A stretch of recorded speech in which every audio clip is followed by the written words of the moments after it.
Welcome to Legacy of Thrones. For most of human history, night did not begin with comfort. It began with the slow, quiet loss of warmth. The body would lie down on the ground, and whatever heat it had gathered during the day would begin to fade into the earth. There was nothing to hold it in place, no layer to keep the warmth close. And yet, this was not a rare hardship. It was simply how nights were experienced again and again, across thousands of generations. If you notice closely, a small trace of that experience still remains in the moment your body feels slightly cold before sleep, or when you shift without fully waking, searching for warmth that is not quite there. That familiar feeling, so easy to solve now, once had no immediate answer. So what does it mean for a body to rest without warmth? Why did 90% of human history sleep without a blanket? Warmth is often treated as something the body simply has, as if it were a steady condition that continues on its own. But when the day ends and the body becomes still, warmth does not remain unchanged. It begins to move outward slowly, quietly, in ways that are not always noticed at first. The skin cools before the deeper parts of the body do, and the difference is subtle enough that it rarely wakes a person immediately. Instead, it creates a low, continuous signal that something is shifting. In a modern setting, this signal is quickly resolved. A blanket is pulled closer, and the body settles again. The process ends almost as soon as it begins. But for most of human history, that small correction was not always available. The loss of heat continued, not as a sudden drop, but as a gradual change that unfolded over the course of the night. This does not mean that every night was cold in the same way, or that every place felt equally uncomfortable. Human environments have always varied, and so have the conditions of rest. But across those variations, one pattern remains consistent. The body does not generate enough retained warmth on its own to stay unchanged without some form of insulation. It responds instead by adjusting in small ways, often without conscious awareness. Muscles contract slightly, posture shifts, and the body seeks positions that reduce the surface exposed to the surrounding air. These movements are not deliberate strategies in the way we might plan them. Now they are part of a deeper biological process, one that existed long before any structured approach to comfort. If you notice your own experience, you can still see traces of this pattern. The hand moves closer to the torso, legs draw inward, the back turns away from a cooler surface. These are not decisions that require thought. They are responses that happen before language, before explanation. And they suggest something important. Warmth is not the default state of the body, but something that must be maintained through interaction with the environment. When that interaction changes, even slightly, the body follows. In earlier periods of human existence, this relationship between body and environment would have been constant. Without consistent materials to trap heat, the boundary between the body and the surrounding air remained thin. Heat moved outward through contact with the ground, through the air that passed over the skin, and through the simple passage of time during the night. The body did not stop this movement entirely. It managed it, adjusted to it, and continued resting within it. This is not a story of hardship in a dramatic sense, but of continuity, a long, repeated experience in which sleep and the slow loss of warmth were not separate events, but part of the same process. And over many generations, this process did not disappear. It became familiar, even if it was never entirely comfortable. The absence of something like a blanket does not point to a single cause or a single limitation.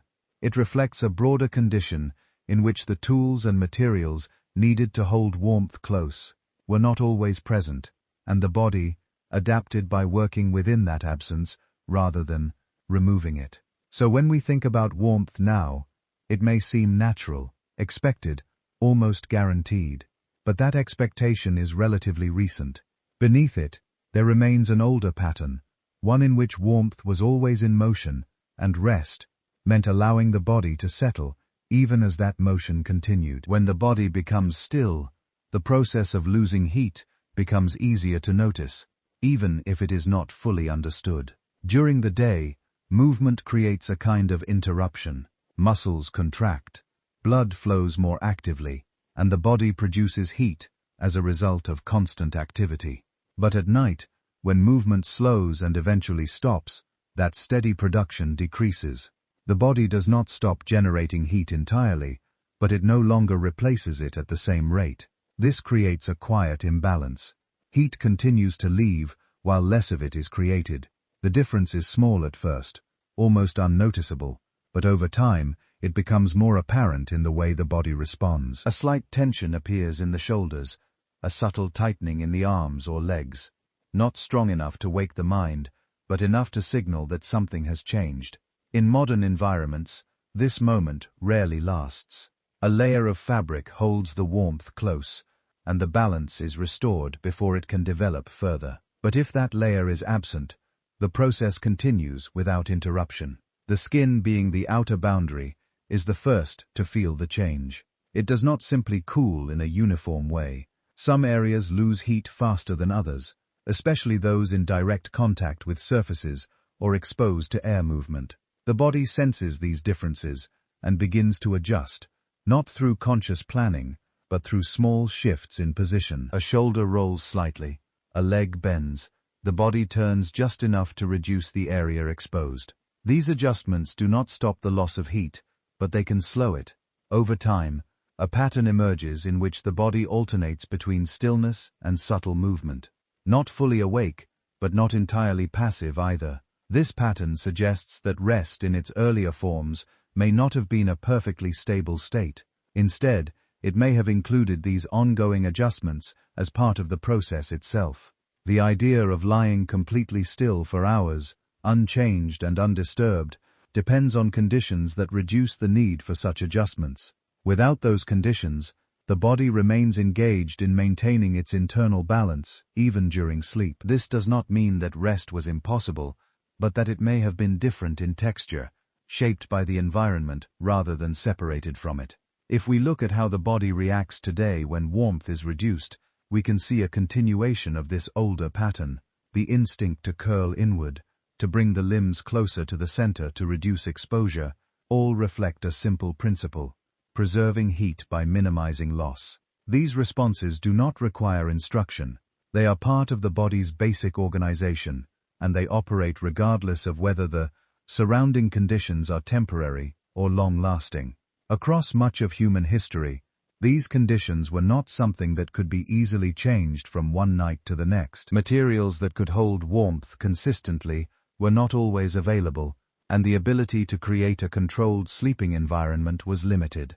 As a result, the body's adjustments were not occasional responses, but regular features of nightly rest. Over many generations, this repeated experience would have shaped how rest was experienced, not as a perfectly insulated state, but as one that included a constant interaction with the surrounding temperature. The absence of a blanket in this sense is not just about a missing object. It reflects a different balance between the body and its environment, where maintaining warmth depended more on internal processes and less on external layers. And within that balance, sleep did not remove the influence of the environment. It unfolded within it gradually, as the body continued to adjust to the slow, steady movement of heat away from itself. As the night deepens, the body does not simply continue in a straight line toward cold. Instead, it moves through small cycles of adjustment, each one subtle enough that it rarely reaches full awareness. The loss of heat slows in some moments, increases in others depending on posture, surface, and the surrounding air. What remains constant is not a fixed temperature, but a continuous negotiation between what the body produces and what the environment takes away. In a modern setting, this negotiation is mostly hidden. The presence of a blanket creates a thin, stable layer of air that stays close to the skin, reducing the need for constant adjustment. But when that layer is absent, the boundary between body and environment becomes less defined. Air moves freely across the skin, and the ground beneath becomes part of the same exchange. Warmth is not held in place. It drifts outward gradually, and the body responds by shifting its position again and again, often without waking. This does not suggest a state of constant discomfort, but rather a different kind of rest, one that includes movement as part of its structure. The body settles, cools, adjusts, and settles again, repeating this pattern over the course of the night. These adjustments are not random. They tend to reduce exposed surface area, bringing the limbs closer to the center, or turning the body away from a cooler direction. Over time, such patterns become familiar, not as learned behaviors in a conscious sense, but as responses that occur before thought. If we observe similar responses today, they often appear in moments when warmth is slightly reduced, not severely, but just enough to be noticed by the body. A person might draw their knees inward, tuck their hands closer, or turn toward a warmer side of the bed. These movements echo a much older pattern, one that does not depend on modern materials. Across much of human history, the ability to maintain a stable, insulated space during sleep was limited. This does not mean that warmth was always absent, or that every environment presented the same conditions. Some regions offered milder nights, others more variation, but the consistent presence of a soft enclosing layer designed specifically to trap heat was not a universal feature. Instead, warmth was influenced by factors such as the ground surface, nearby shelter, shared body heat, and residual warmth from the day. Within this context, the body did not remain separate from the environment during rest. It stayed connected to it, responding to changes that unfolded slowly through the night. The idea of a fully controlled sleeping environment, where temperature remains steady and the body can remain completely still, is a relatively recent development. Before such conditions became common, rest likely included these small repeated interactions with the surrounding temperature. The absence of a blanket, then, is not only about what was missing, but about how the body functioned in its presence. It suggests a form of rest shaped by continuity rather than separation, where the body did not escape the environment but remained within it, adjusting as needed. And beneath the layers we use today, that older pattern still remains. It can be felt in the way the body reacts when warmth is slightly reduced, not with alarm but with quiet movement, as if remembering a process that once unfolded every forward, late, over and over, without interruption. When the body lies down, the ground becomes more than just a surface. It becomes part of the process that shapes how warmth is lost. Heat does not only move into the air, it also moves into whatever the body is touching. And the ground has a quiet ability to receive that heat without changing in any obvious way. At first contact, the difference between the warmth of the body and the cooler surface beneath it is clear, even if it is not consciously noticed. Over time, that difference begins to narrow, but not because the ground becomes warm in the same way the body does. Instead, the warmth from the body spreads outward into a much larger mass, where it disperses and fades.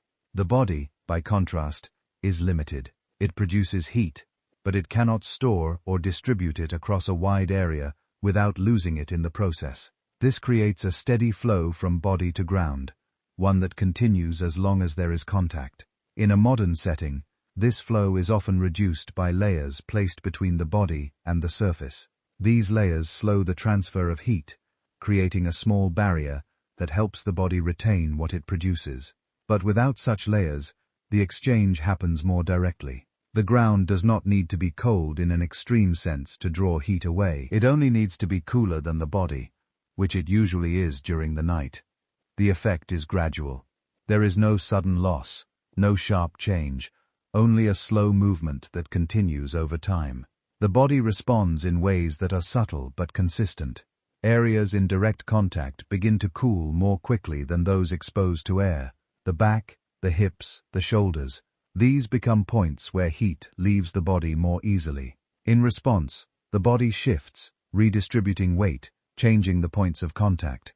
These movements are not large or abrupt. They are small adjustments that happen without full awareness, often during light phases of sleep. If you pay attention to your own experience, you may notice how often you change position during the night, even when you do not remember doing so. Each shift can be understood as part of an ongoing process, one that balances comfort, pressure, and temperature. Without insulation beneath the body, the ground remains an active participant in that process. It does not adapt to the body in the way a soft surface might. It remains relatively stable while the body continues to adjust in response to it. Across much of human history, Sleeping surfaces were shaped by available materials and environments.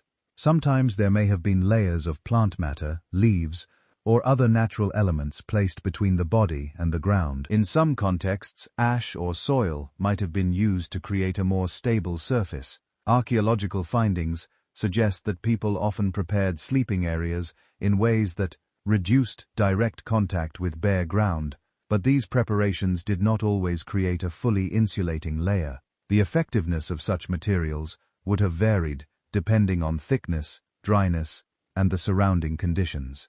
As a result, the exchange of heat between body and ground likely remained a regular part of the experience of rest. This does not imply a constant discomfort, but rather a condition in which the body and the ground were continuously interacting. The ground absorbed warmth without resistance, and the body responded through movement and adjustment. Over long periods of time, this interaction would have been familiar, not as a problem to be solved each night, but as a stable feature of the environment in which rest took place. The idea of separating the body completely from the ground, creating a neutral surface that neither draws heat away nor presses back, is relatively recent. Before such separation became common, the ground remained present in every moment of rest, quietly shaping how warmth moved and how the body responded to its loss. When the body remains in contact with the ground for a longer period, the movement of heat does not stop after the first moments of cooling. It continues, though the pattern becomes less obvious. The surface directly beneath the body may warm slightly, but that warmth does not stay concentrated. It spreads outward into the surrounding material, whether it is soil, stone, or compacted earth. These materials do not hold heat in the same way a fabric or a contained space might. They allow it to move through them, gradually dispersing into a larger area. Because of this, the body cannot rely on the ground to warm up and reduce the difference over time. Instead, the difference is maintained by the constant spreading of heat away from the point of contact. This creates a steady condition in which the body continues to lose warmth, even after it has already adjusted to the initial change. The process is slow enough that it rarely feels urgent, but persistent enough that it shapes how the body behaves over the course of the night. The areas pressed most firmly against the ground remain the most affected. The weight of the body increases the contact, and with it, the rate at which heat moves outward. In response, the body does not remain fixed in one position. It shifts, redistributing pressure, allowing previously cooled areas to recover slightly, while new areas take their place against the surface. These shifts do not eliminate the exchange of heat. They simply move it from one part of the body to another, creating a kind of rotation that helps avoid a single area becoming too cold. This pattern can be observed even now, when conditions are more controlled.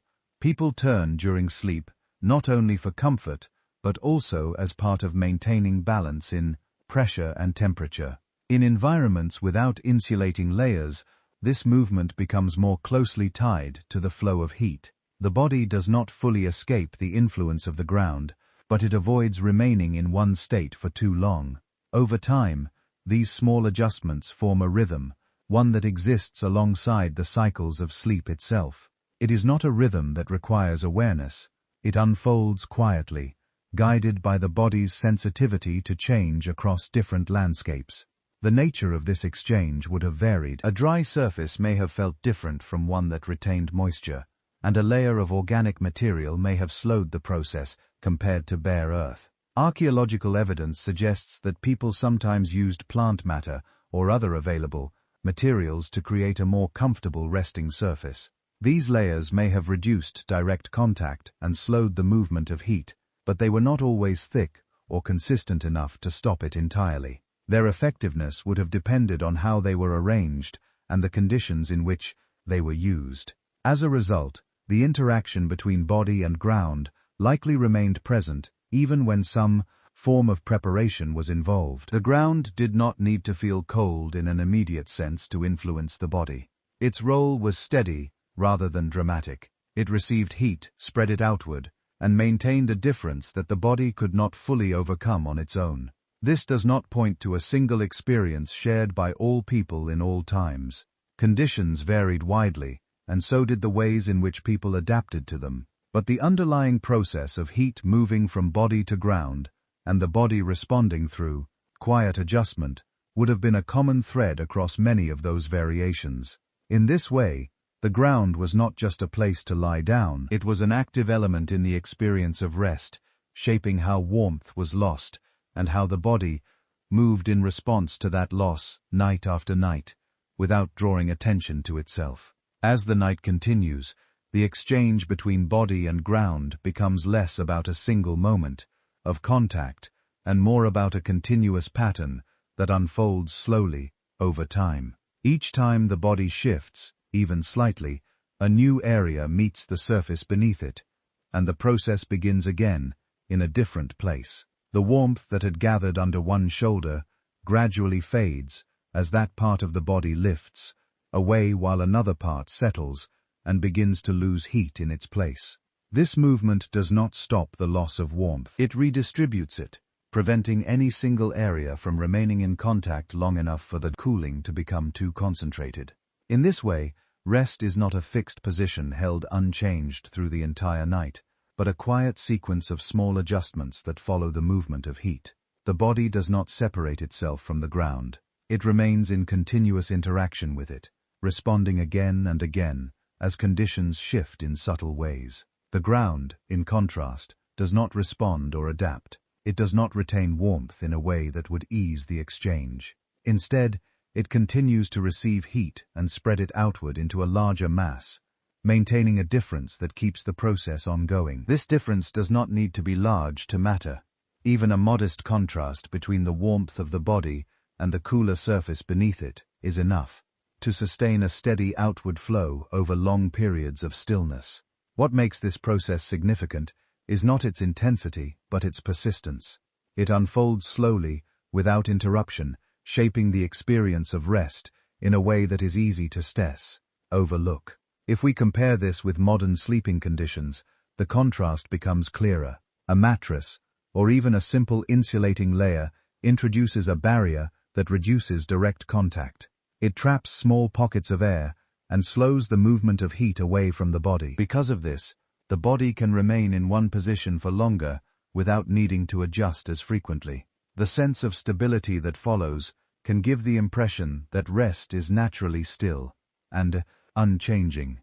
But when that layer is removed and the body comes into more direct contact with the ground, the balance shifts again. The body becomes more active in a quiet, automatic way, not through conscious movement, but through repeated micro-adjustments that help manage the ongoing exchange of heat. These movements are often so subtle that they are not remembered. They occur during lighter phases of sleep or even without fully interrupting deeper rest, forming a background rhythm that continues throughout the night. Archaeological observations from different regions suggest that people sometimes prepared their sleeping surfaces using available natural materials. Layers of grasses, leaves, or other plant matter may have been arranged to create a softer and slightly more insulated surface. In some cases, traces of ash or compacted organic material indicate repeated use of specific sleeping areas. These preparations likely provided some degree of separation between the body and the ground, slowing the transfer of heat. However, their effectiveness would have varied depending on thickness, dryness, and how recently they had been arranged. Over time, such materials compress, lose structure, or absorb moisture, which can reduce their insulating properties. As a result, even when some form of preparation was present, the exchange of heat between body and ground likely remained a regular feature of the experience of rest. The ground did not need to feel cold in a sharp or immediate sense to influence the body. Its role was steady and continuous rather than dramatic. It received warmth, dispersed it outward, and maintained a condition that the body had to adjust to over time. Across many environments and periods, this interaction would have been familiar, not as a problem to be solved each night, but as a stable part of the setting in which rest occurred. The absence of a blanket in this context is closely tied to this ongoing relationship. Without a layer above to hold warmth close to the body, and without a consistent insulating layer below, heat was free to move in both directions. It drifted upward into the air and downward into the ground, and the body responded within those limits. Rest did not remove the influence of the environment. It unfolded within it, shaped by a slow, continuous exchange that remained present from the moment the body lay down until the moment it rose again. Night does not arrive in the same way across all places. It does not carry a single temperature or a single feeling of cold that can be described once and applied everywhere. Instead, it changes depending on where the body is, how the land holds heat from the day, how the air moves after sunset, and how quickly that stored warmth begins to fade. In some environments, the ground may release heat slowly, allowing the air to remain relatively stable for a period after dark. In others, especially where the air is dry or the sky remains clear, heat can escape more quickly, and the drop in temperature becomes more noticeable as the night deepens. These differences do not need to be extreme to matter.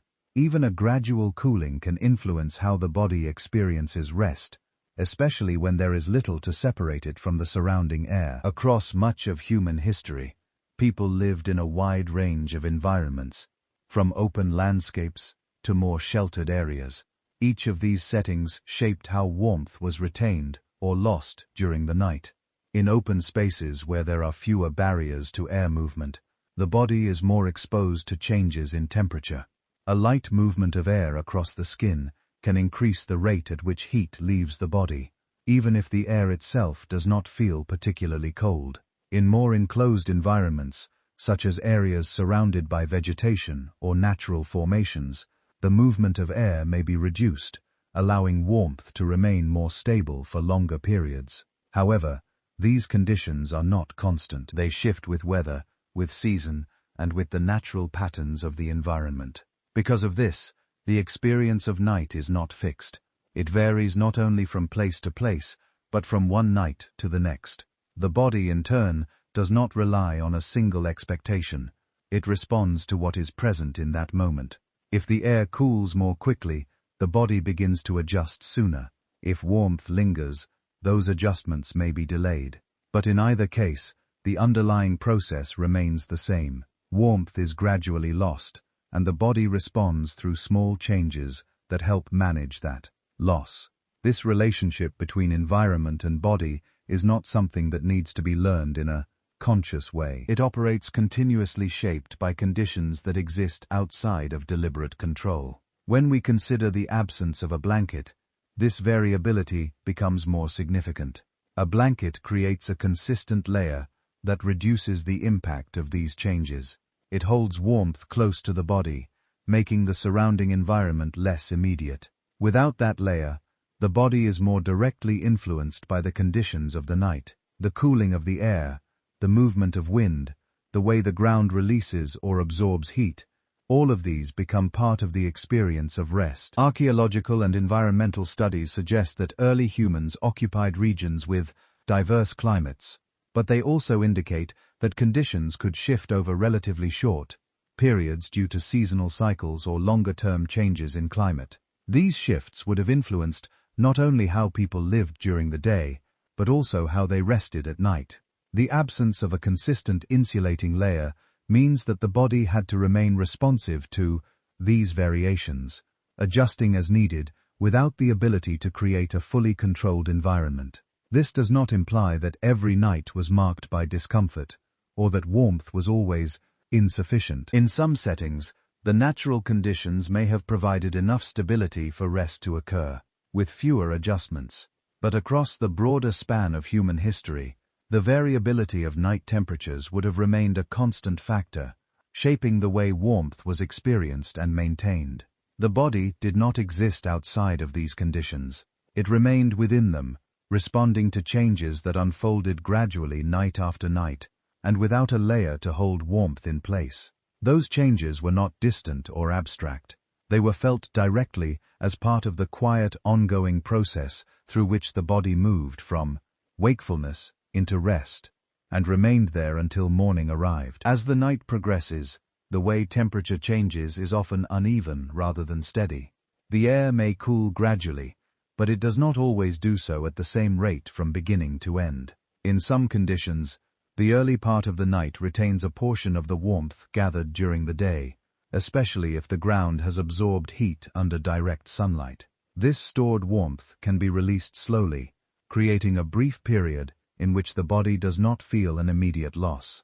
But as time passes, that stored heat diminishes and the balance shifts. The air becomes cooler, the ground less able to return warmth, and the difference between body and environment becomes more pronounced.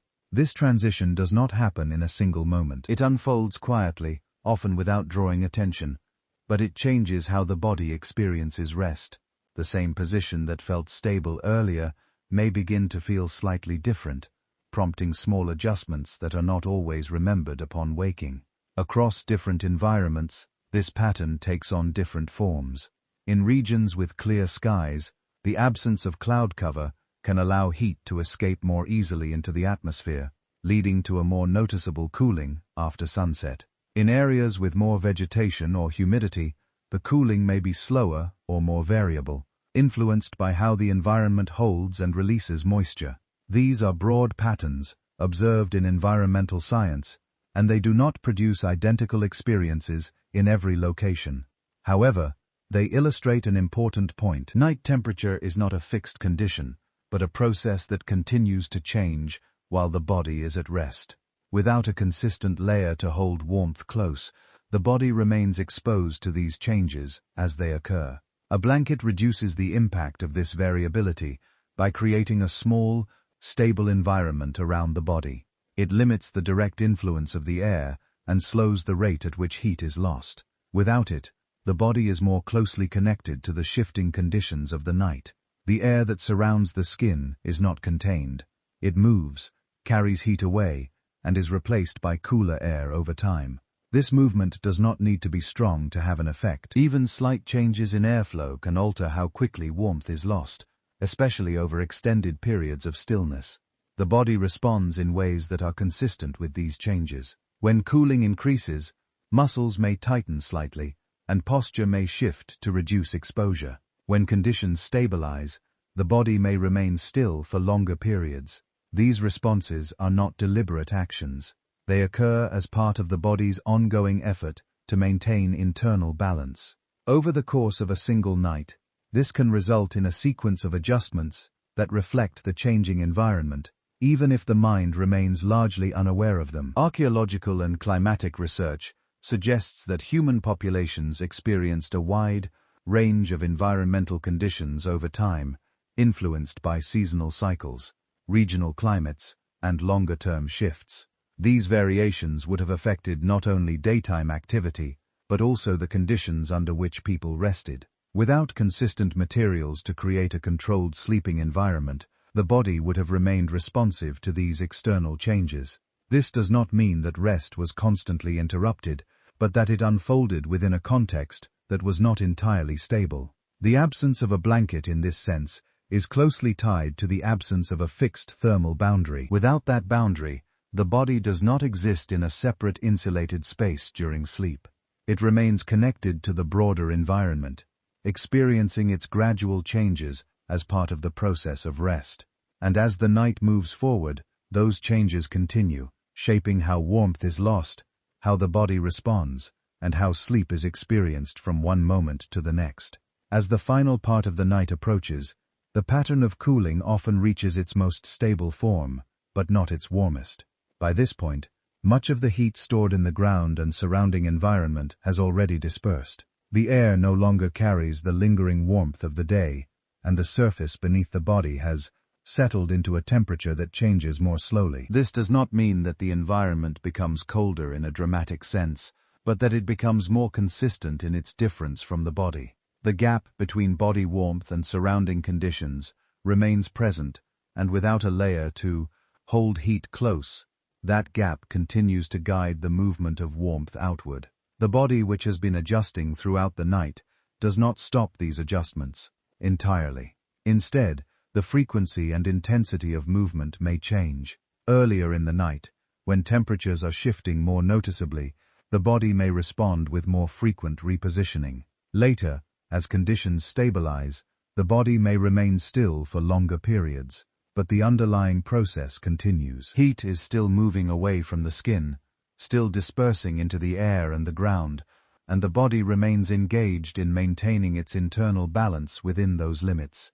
This stage of the night reveals something important about the relationship between rest and environment. Sleep is often imagined as a state that removes the body from external influence, allowing it to exist in a kind of protected stillness. But without insulation, that separation is incomplete.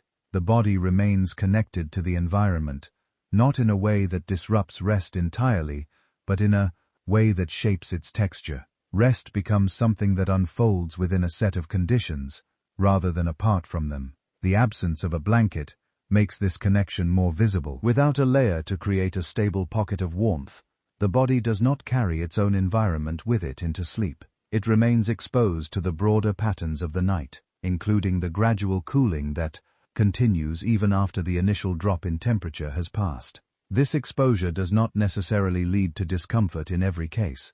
In some climates, the difference between body and environment may remain within a range that allows for relatively stable rest. In others, the body may rely more heavily on its internal responses to maintain balance. These differences are shaped by geography, season, and local conditions, all of which have varied across human history. Archaeological and environmental evidence indicates that human populations adapted to a wide range of climates. But it does not suggest that they eliminated the influence of those climates during rest. Instead, it points to a pattern in which people lived within their environments, responding to them rather than fully controlling them. The experience of night, including its temperature, would have been part of that broader relationship. Without consistent insulating materials, the body remained in contact with these conditions, adjusting as needed, without removing their influence entirely. As the night moves toward its end, and the first signs of morning begin to appear, the process of heat loss does not suddenly reverse. The environment warms gradually just as it cooled, and the body transitions out of its state of rest within that same continuity. The absence of a blanket, then, is not only about what was missing during the night, but about how the entire cycle of rest and waking was shaped by an environment that remained present at every stage. The body did not step outside of that environment to sleep. It remained within it, moving through the night as part of a process that included both rest and the steady ongoing exchange of warmth with the world around it. The human body carries its warmth from within, but that warmth is not unlimited, and it is not designed to remain unchanged without support. Heat is produced through ongoing processes inside the body, shaped by metabolism and circulation, and distributed through the movement of blood toward the skin. This internal activity creates a balance that allows the body to function across a range of conditions, but that balance depends on the relationship between what is produced and what is lost. When the surrounding environment draws heat away more quickly than it can be replaced, the body does not simply maintain its previous state. It begins to adjust, reducing loss where possible and conserving what remains. This adjustment does not require conscious awareness. It happens through systems that operate continuously, even during sleep. Blood flow to the outer parts of the body may decrease slightly, keeping more warmth closer to the center. The skin may feel cooler, not because the body has lost all its heat, but because it is redistributing it inward. This is a way of preserving essential functions, not a complete solution to the loss of warmth. Without an external layer to hold heat close, the body cannot fully prevent that loss. It can only slow it and manage its effects. In modern conditions, this internal process often works alongside external support. Clothing, blankets, and controlled environments reduce the demand placed on the body, allowing it to maintain warmth with less effort. But if those supports are absent, the body relies more heavily on its internal mechanisms. These mechanisms have limits. The human body does not have a thick layer of insulating fur, and while it can store some energy in the form of body fat, that storage does not function in the same way as an external covering that traps warm air. Instead, it provides a reserve that can be used over time, not an immediate barrier against heat loss. As a result, the body remains sensitive to the conditions around it, especially during periods of stillness, when heat production is reduced. Sleep introduces a particular challenge in this balance. During rest, the body's overall activity decreases. Muscles are less active, and the production of heat through movement is reduced. At the same time, the ability to respond to changes in temperature becomes less direct. The body continues to regulate itself, but it does so within a narrower range of responses. It cannot rely on large movements or deliberate actions to restore warmth. Instead, it depends on smaller adjustments, such as changes in posture or subtle increases in muscle tension. These responses can help, but they do not replace the role of an insulating layer. If we consider the broader span of human history, this limitation becomes more apparent. Without consistent access to materials that could trap heat effectively, the body would have remained exposed to ongoing heat loss during sleep. This does not imply that the body was unable to cope, but that it operated within a different balance, one in which internal regulation played a larger role and external insulation was not always available. Over time, this balance would have shaped how rest was experienced. The body did not exist in a perfectly stable thermal environment. It existed in one where warmth had to be maintained through a combination of internal processes and environmental conditions. Archaeological and biological evidence suggests that humans adapted to a wide range of climates, but these adaptations did not eliminate the need for external insulation. Instead, they allowed the body to function within certain limits, responding to cold through mechanisms that preserved core temperature rather than preventing all heat loss. The absence of a blanket in this context highlights those limits. It reveals a condition in which the body's ability to generate and conserve heat was active but not sufficient to create a fully stable state during sleep. Warmth was maintained but not held in place. It moved gradually outward, and the body responded within that movement, adjusting as needed without fully stopping the process itself. The body's ability to conserve warmth does not rely on a single mechanism, but on several processes working together, each one adjusting quietly as conditions change. One of the most noticeable is the narrowing of blood vessels near the surface of the skin. When the surrounding environment draws heat away, the body reduces the flow of warm blood to these outer areas, keeping more heat closer to the center. This change is gradual and often subtle. The skin may feel cooler to the touch, while the deeper parts of the body remain more stable. This is not a sign that warmth has disappeared, but that it is being preserved in a different way. However, this process has limits. Reducing heat loss at the surface also means that the outer parts of the body receive less warmth, which can increase sensitivity to the surrounding environment.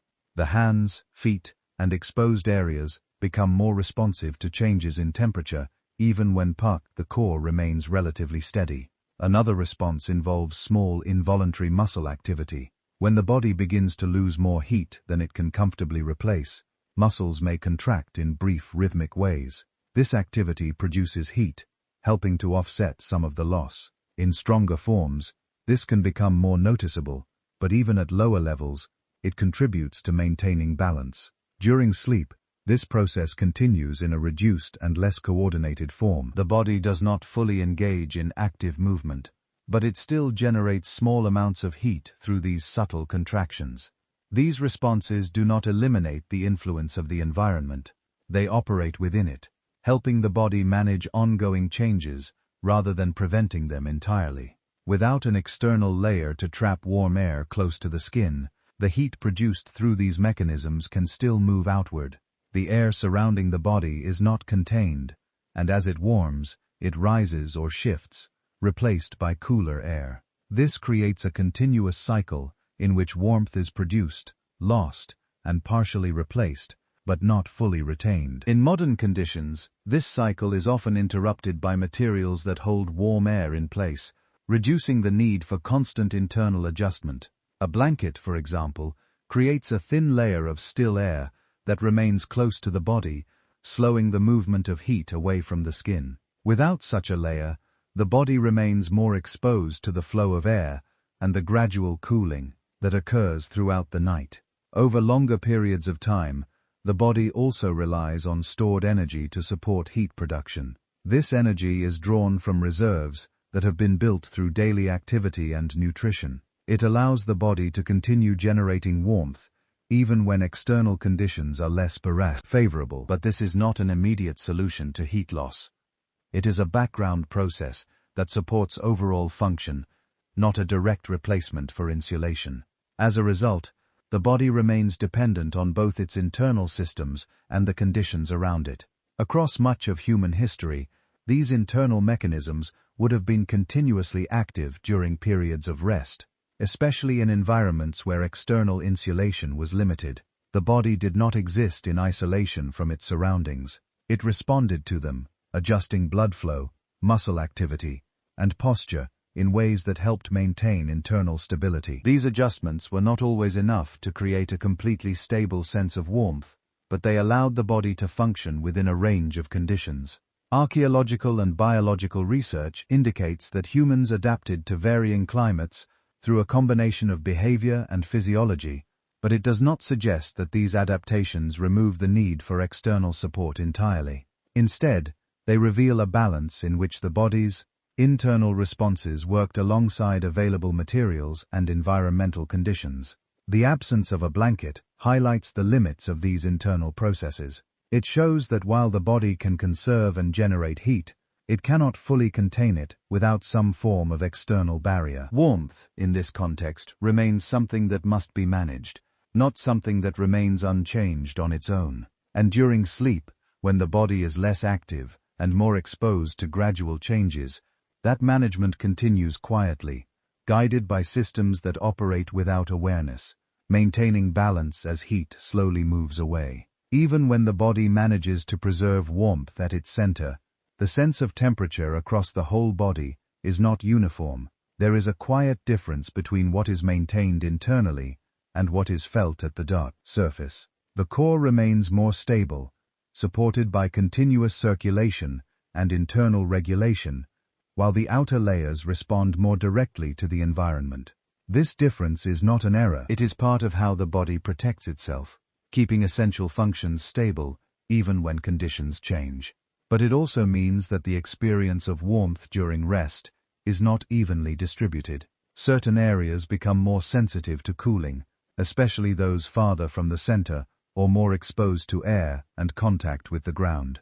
The hands, feet, shoulders, and sides of the body may cool more quickly, creating a pattern in which some parts feel settled while others continue to adjust. During sleep, this unevenness becomes more noticeable, not because the mind is focused on it, but because the body is less able to correct it through deliberate action. Movement still occurs, but it is limited to small automatic shifts rather than sustained activity. These shifts help redistribute warmth, but they do not create a fully balanced state. Instead, the body moves through a sequence of partial adjustments, each one addressing a local change without altering the overall condition. This pattern suggests that warmth in the absence of insulation is not something the body holds in a single stable form. It is something that varies across the body, changing gradually as different areas come into contact with the environment. In modern conditions, this unevenness is often reduced. A blanket or layer of clothing helps to create a more uniform space around the body, allowing warmth to be shared across its surface rather than lost unevenly. The difference between core and skin becomes less pronounced, and the need for constant adjustment decreases. But when that layer is absent, the body remains more directly connected to its surroundings.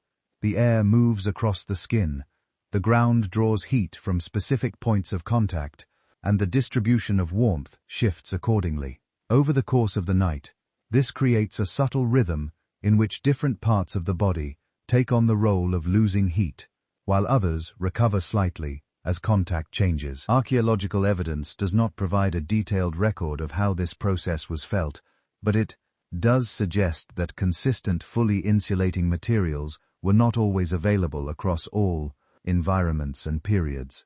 While animal skins and plant materials may have been used at times, their availability and effectiveness would have varied.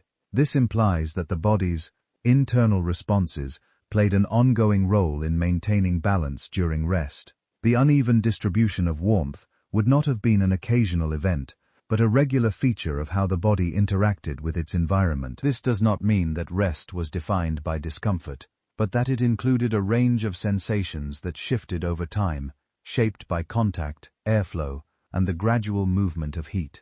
The absence of a blanket in this context is closely tied to this unevenness. Without a layer to hold warmth evenly around the body, temperature becomes something that is experienced differently from one area to another. The body remains stable where it needs to, but it does not maintain a single uniform sense of warmth across its entire surface. Instead, it adapts continuously, allowing some areas to cool while preserving others, moving gently through the night in a state that is balanced but not fixed. And within that balance, warmth is not a constant condition. It is something that shifts, redistributes, and settles again, guided by the quiet interaction between the body and the environment that surrounds it. Sleep is often imagined as a state of complete withdrawal, as if the body steps away from the environment and rests in a kind of protected stillness. But in reality, sleep does not remove the body from its surroundings. It changes how the body responds to them. During wakefulness, a person can notice discomfort, adjust position, seek warmth, or change the conditions around them. During sleep, those responses become more limited. The body continues to regulate itself, but it does so with fewer options, relying on slower and more automatic processes. This makes sleep a more vulnerable state, not because the body stops functioning, but because its ability to respond directly is reduced. When warmth begins to decrease, the body does not immediately correct it in the same way it would while awake. Instead, it allows the change to continue for a time, adjusting gradually through subtle movements and internal regulation. This creates a different relationship between the body and the environment, one in which changes are absorbed rather than immediately corrected. The loss of heat during this time becomes part of the background of sleep, not always strong enough to wake the mind, but present enough to shape how the body rests. Without a blanket or insulating layer, this vulnerability becomes more apparent. The body is more directly exposed to the air and the ground, and the small changes in temperature that occur during the night have a more immediate effect. The skin senses these changes, but the response is slower and less deliberate. A shift in position may occur, but it is not always time to prevent the loss of warmth. Instead, it follows it, adjusting after the change has already begun. This delay does not mean the body is unprotected. It reflects the way sleep reorganizes the body's priorities. During rest, the body reduces activity, allowing certain processes to continue, while others are quieted. Movement is minimized, awareness is lowered, and responses become more distributed over time, rather than immediate. This means that maintaining warmth depends more heavily on conditions that support it, passively. In modern settings, this support is often provided by materials that hold warmth close to the body, reducing the need for active response. But without those materials, the body remains more exposed to ongoing changes. Across much of human history, this condition would not have been unusual. Sleep would have taken place within environments that were not fully controlled, where temperature could shift gradually, and where insulation was not always consistent. The body's vulnerability during sleep would have been part of that experience, shaping how rest unfolded over time. This does not imply constant disturbance or discomfort. Instead, it suggests a form of rest that includes a degree of openness to the environment where changes are felt and responded to in a slower, more integrated way. Archaeological and biological evidence indicates that humans developed various strategies to manage their environments. But these strategies did not always create complete separation from external conditions. Shelter, fire, and available materials may have reduced exposure, but they did not eliminate it entirely. As a result, sleep remained connected to the surrounding world, influenced by factors such as temperature, airflow, and the properties of the ground. The absence of a blanket highlights this connection. Without a consistent layer to stabilize warmth, the body does not carry its own environment into sleep. It remains part of a larger system, responding to changes that continue throughout the night. In this way, sleep is not a state of isolation, but a state of altered engagement where the body rests while still participating in the slow, continuous exchange of heat with its surroundings. During sleep, the body does not remain in a single unchanging condition. It moves through different stages, each with its own pattern of activity and responsiveness. These stages are not sharply separated in experience, but they influence how the body reacts to the environment. In lighter phases of sleep, small adjustments are more likely to occur. A shift in posture, a slight repositioning of the limbs, or a gradual turn of the body can happen without fully waking the mind. These movements allow the body to respond in part to changes in temperature, pressure, or contact with the ground. In deeper phases of sleep, however, movement becomes less frequent. The body settles into a more stable position, and the ability to respond to external changes is reduced. This creates a period in which the body is more passive, maintaining its internal processes while interacting less directly with the environment. Without an insulating layer, this difference between stages becomes more significant. When the body enters a deeper phase and remains still for longer, the ongoing loss of heat is less likely to be interrupted by movement. The skin continues to exchange heat with the air and the ground, but the body does not adjust its position as often to manage that exchange. This does not mean that the body is unaware of the change. The systems that regulate temperature continue to operate, adjusting blood flow and muscle activity in subtle ways. But the absence of larger movements means that the redistribution of warmth across the body is limited. The same areas remain in contact with the ground or exposed to air for longer periods, allowing the process of cooling to continue more steadily. As the body transitions back into lighter stages of sleep, movement becomes more likely again. A shift may occur, redistributing contact and altering the pattern of heat loss. In this way, the night becomes a sequence of alternating conditions. Periods of relative stillness allow heat to move away more consistently, while periods of movement interrupt that process and redistribute warmth across different areas of the body. This pattern does not fully prevent the loss of heat, but it creates a balance in which no single state persists for too long. In modern environments, this balance is often less noticeable. Insulating materials reduce the impact of prolonged stillness by slowing the rate of heat loss, allowing the body to remain in deeper stages of sleep without the same degree of thermal change. Without such materials, the connection between sleep stages and temperature becomes more apparent. The body's vulnerability during deeper sleep is not due to a failure of its systems, but to the reduced range of responses available during that time. Across much of human history, sleep would have taken place within environments where these variations were present. The body moved through its natural cycles of sleep, while remaining exposed to gradual changes in temperature. The absence of a blanket meant that these changes were not buffered by a stable layer of warm air. Instead, they were experienced more directly, shaping how the body adjusted over the course of the night. Archaeological and physiological evidence suggests that human sleep has long included cycles of varying depth, but the conditions under which those cycles occurred have changed over time. The introduction of consistent insulating materials has altered the relationship between sleep stages and the environment, reducing the need for the body to adjust as frequently. Without those materials, the body remained more closely tied to its surroundings. With each phase of sleep interacting differently with the ongoing movement of heat, the absence of a blanket in this context is not only about exposure to cold, but about how that exposure interacts with the natural structure of sleep itself. It reveals a pattern in which rest is shaped by alternating periods of responsiveness and stillness, each one influencing how warmth is lost and how the body adapts to that loss over time. As the body moves through the later portions of the night, the pattern of sleep becomes more fluid, with transitions occurring more frequently between lighter and deeper states. These transitions are not abrupt. They unfold gradually, often without any clear awareness, but they influence how the body continues to interact with its surroundings.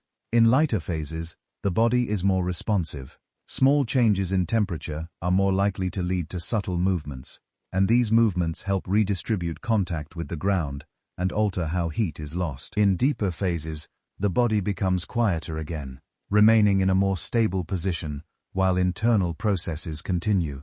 Without an insulating layer, These alternating states shape the experience of warmth in a way that is not entirely even. The body does not maintain a single stable temperature across the entire night. Instead, it moves through periods where warmth is held more effectively, followed by periods where it is gradually reduced.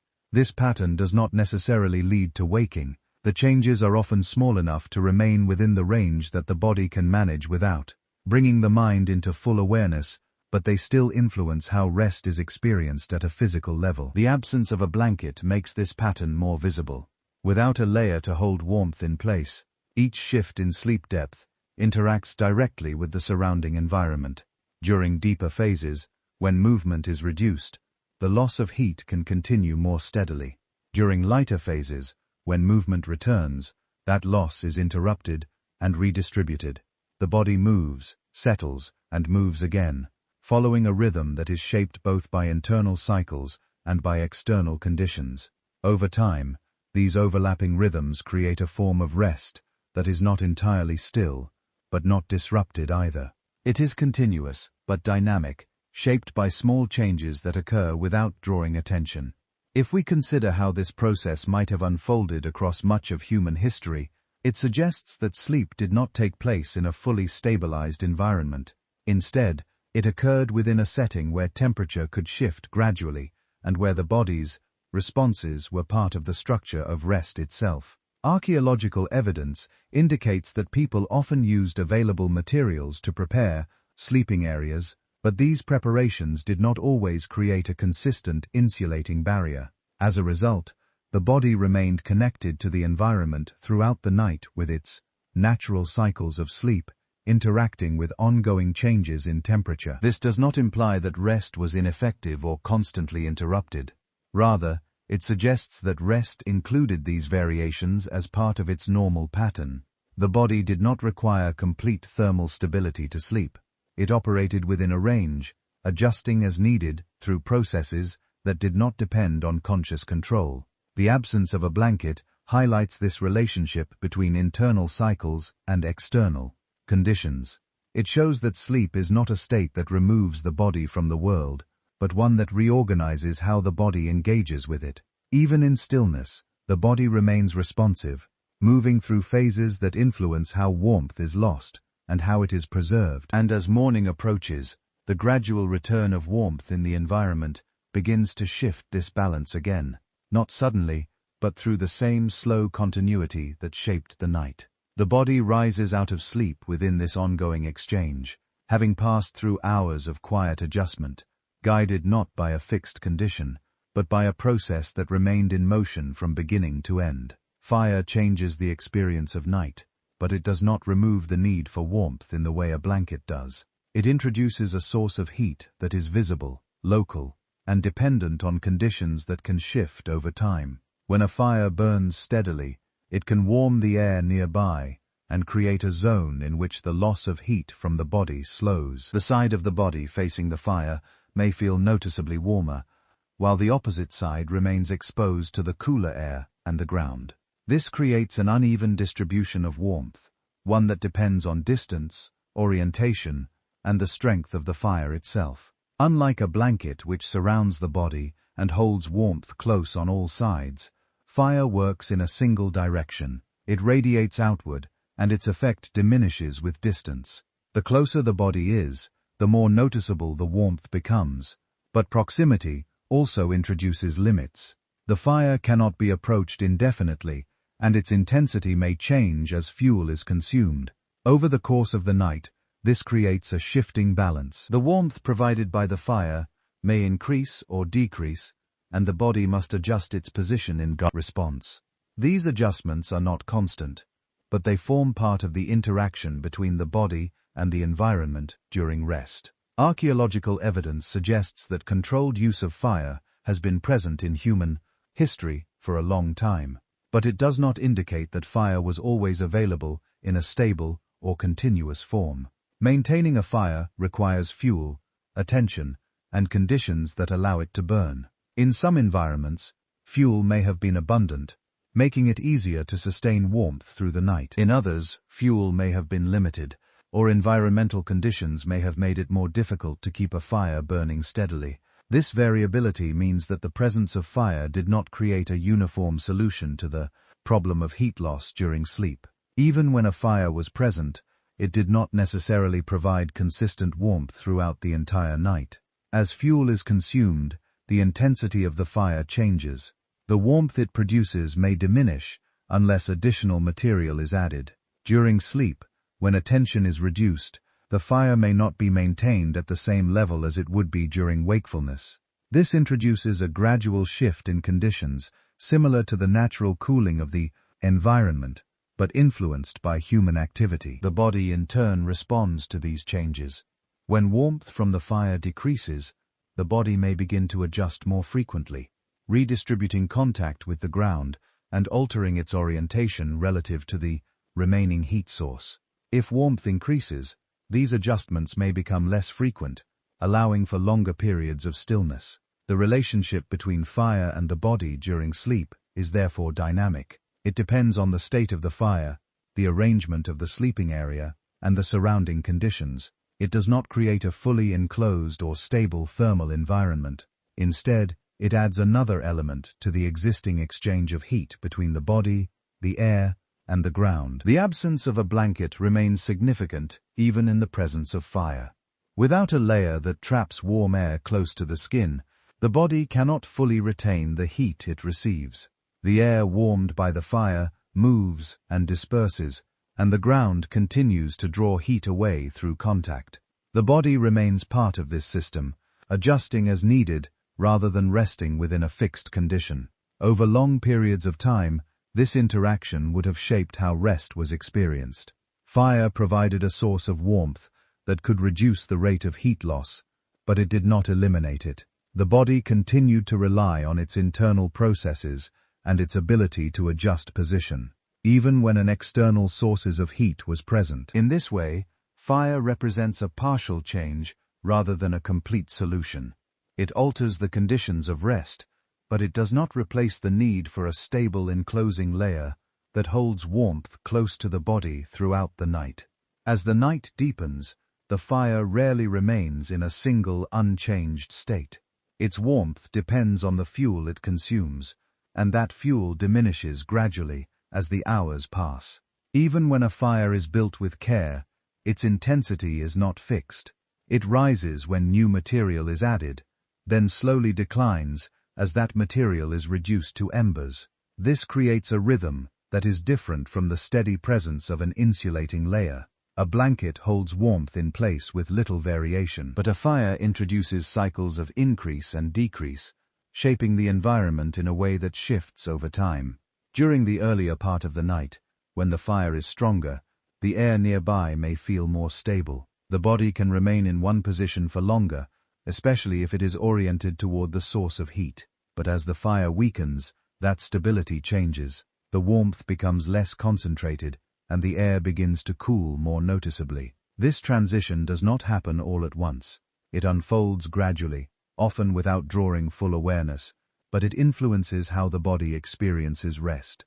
The same position that once felt sufficient may begin to feel slightly cooler, prompting a small adjustment. The body may turn, move closer, or shift its orientation, not as a deliberate action, but as part of an ongoing response to changing conditions. In this way, the fire does not create a constant environment. It introduces variation, adding another layer to the already shifting patterns of night temperature. The body responds not only to the natural cooling of the air and the steady exchange with the ground, but also to the changing presence of the fire itself. These influences overlap, creating a complex pattern in which warmth is never entirely fixed. Archaeological evidence suggests that maintaining a fire over long periods requires attention and resources. Fuel must be gathered, arranged, and replenished. In some contexts, this may have been done throughout the night, but in others, the fire may have been allowed to diminish as sleep took precedence. This does not imply a single behavior across all groups or environments, but it highlights the variability of fire as a source of warmth. It is not self-sustaining. It depends on ongoing interaction, and during sleep, that interaction becomes less consistent. As a result, the body cannot rely on the fire to provide continuous warmth, in the same way it might do, rely on a stable insulating layer. Instead, it remains responsive, adjusting as the fire's intensity changes. When the fire burns lower, the body's internal mechanisms take on a larger role. Blood flow may shift, posture may change, and small movements may occur more frequently to manage the increasing loss of heat. When the fire is stronger, these adjustments may become less frequent, but they do not disappear entirely.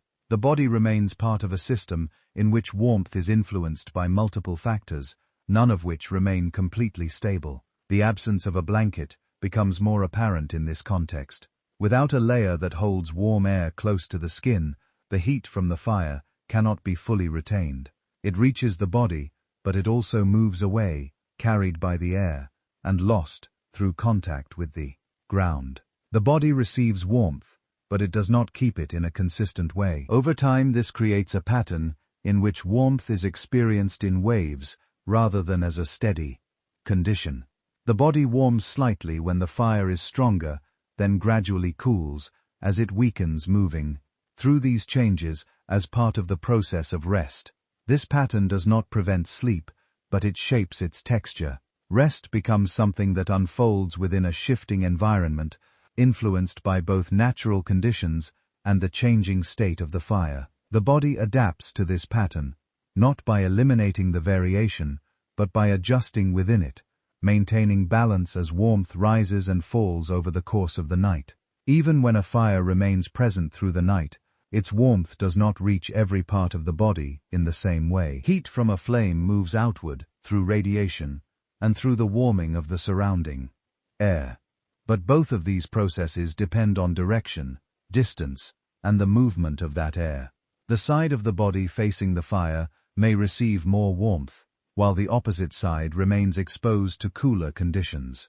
This creates a pattern that is uneven, rather than balanced. The body does not sit within a fully enclosed space of warmth. It remains partially warmed and partially exposed at the same time. This unevenness becomes more noticeable during periods of stillness. When the body lies in one position for longer, the difference between the side facing the fire and the side turned away becomes clearer. The warm side may feel relatively stable, while the other side continues to lose heat through contact with the ground and exposure to the surrounding air. Over time, this imbalance leads to small adjustments. The body may turn slightly, shifting the area that faces the fire, allowing previously cooled areas to receive some warmth. These movements are not abrupt. They are slow, often occurring without full awareness, but they help redistribute the limited warmth that the fire provides. In this way, the presence of fire changes the pattern of movement, rather than removing the need for it.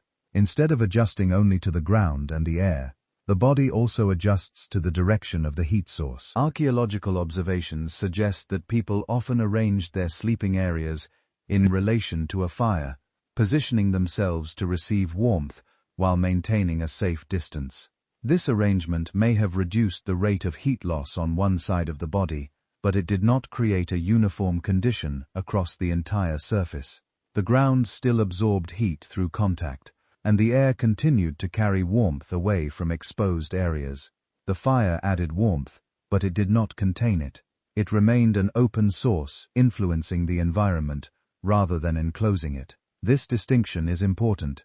A blanket works by creating a small, stable layer around the body, trapping air, and slowing the movement of heat in all directions. Fire, by contrast, operates within the open environment. It warms the air, but that air moves. It warms the body, but only where it reaches directly.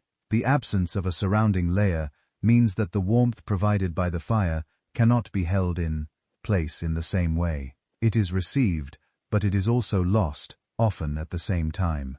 The body therefore continues to operate within a balance that is only partially altered by the presence of fire. Across much of human history, this would have created a form of rest in which warmth was directional and changing. The body might warm on one side, then cool as it shifts, then warm again as it turns back. This pattern does not suggest instability in the sense of constant disturbance, but it does indicate that rest was shaped by ongoing interaction with the environment. The fire provided a point of warmth, but it did not remove the broader conditions of the night. The body remained connected to the ground beneath it, and the air around it, adjusting as needed to maintain internal balance. The absence of a blanket remains significant within this context. Without a layer that holds warmth evenly around the body, the heat from the fire cannot create a fully stable condition.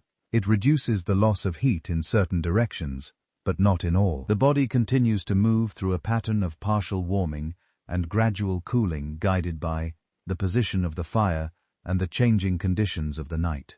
And within that pattern, rest is not defined by a constant temperature, but by a series of small adjustments that allow the body to remain balanced, even as warmth moves in and out of reach. Materials that could hold warmth close to the body did exist at various points in human history, but their presence was not constant, and their use was shaped by conditions that changed over time. Animal skins are often considered one of the earliest forms of covering, and there is evidence that they were used for clothing and possibly for resting surfaces. However, the availability of such materials depended on many factors, including access to animals, the success of hunting, and the ability to process and preserve the hides. These are not fixed conditions. They vary from place to place and from one period to another. A skin that has been freshly obtained does not immediately function as a stable covering. It requires preparation, drying, and sometimes further treatment to become flexible and durable. Without these processes, the material may remain stiff, retain moisture, or lose its effectiveness over time. This means that even when animal skins were present, they were not always in a form that could be used consistently as a layer to hold warmth during sleep. The idea of a blanket as a soft and reliable covering used night after night depends on materials that are both available and stable. Across much of human history, that stability was not always guaranteed. In addition to availability, there is the question of how materials were used. A skin might serve multiple purposes, such as clothing during movement, protection from wind, or covering during rest. The same material may not have been dedicated solely to sleep in the way a blanket is today. This introduces a form of variability. The conditions of rest could change, depending on how materials were distributed and used at any given time.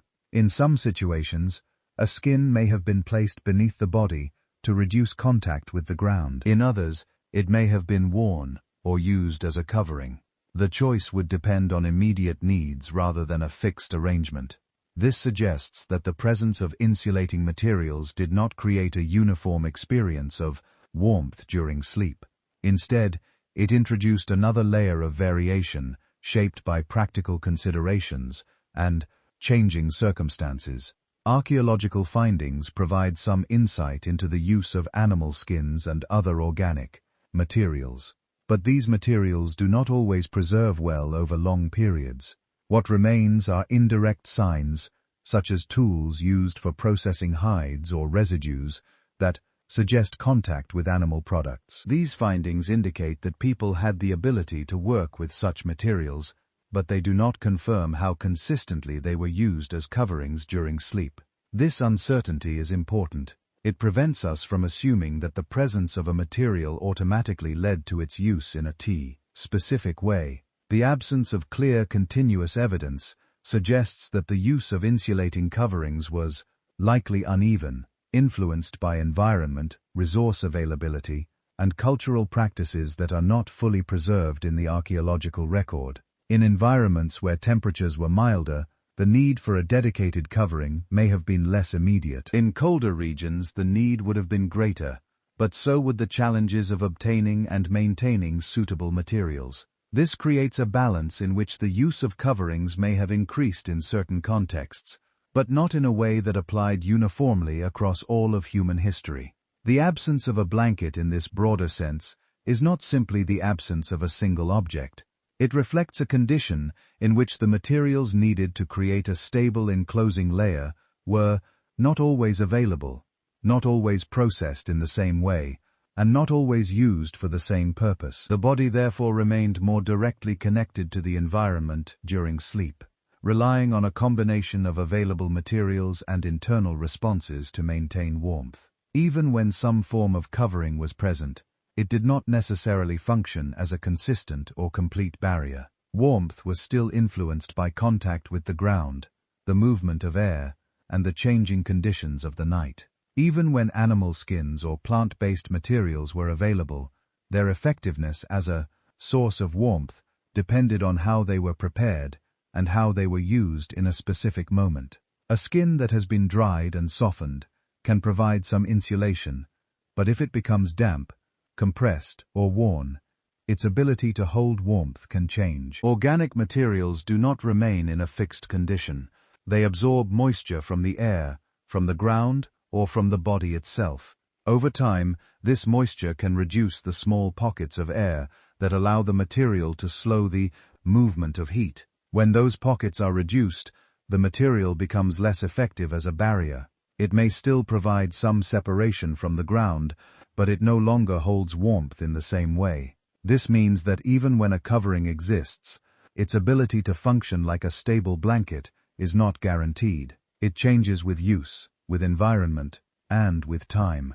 In addition to the condition of the material, there is also the question of how it is positioned. A skin placed beneath the body may reduce direct contact with the ground, but it does not prevent heat from leaving through the upper surface of the body. A skin placed above the body may slow the loss of heat into the air, but it may not fully prevent contact with the ground from drawing warmth away. In many cases, a single material may not be sufficient to create a fully enclosed layer around the body. The arrangement of materials becomes important, and that arrangement may not have been consistent from one night to the next. The body adapts within these changing conditions, but the level of insulation it receives is not fixed. Archaeological evidence suggests that early humans used a variety of natural materials, including grasses, leaves, and other plant matter, to prepare resting areas. These materials may have been layered to create a softer surface and to introduce some separation from the ground. Like animal skins, however, their effectiveness depends on thickness, dryness, and structure. When freshly gathered and loosely arranged, plant materials can trap small amounts of air, which helps slow the movement of heat. Over time, these materials can compress, break down, or become damp, reducing their insulating properties. This suggests that the preparation of a sleeping surface was not a one-time solution, but a process that may have required renewal and adjustment.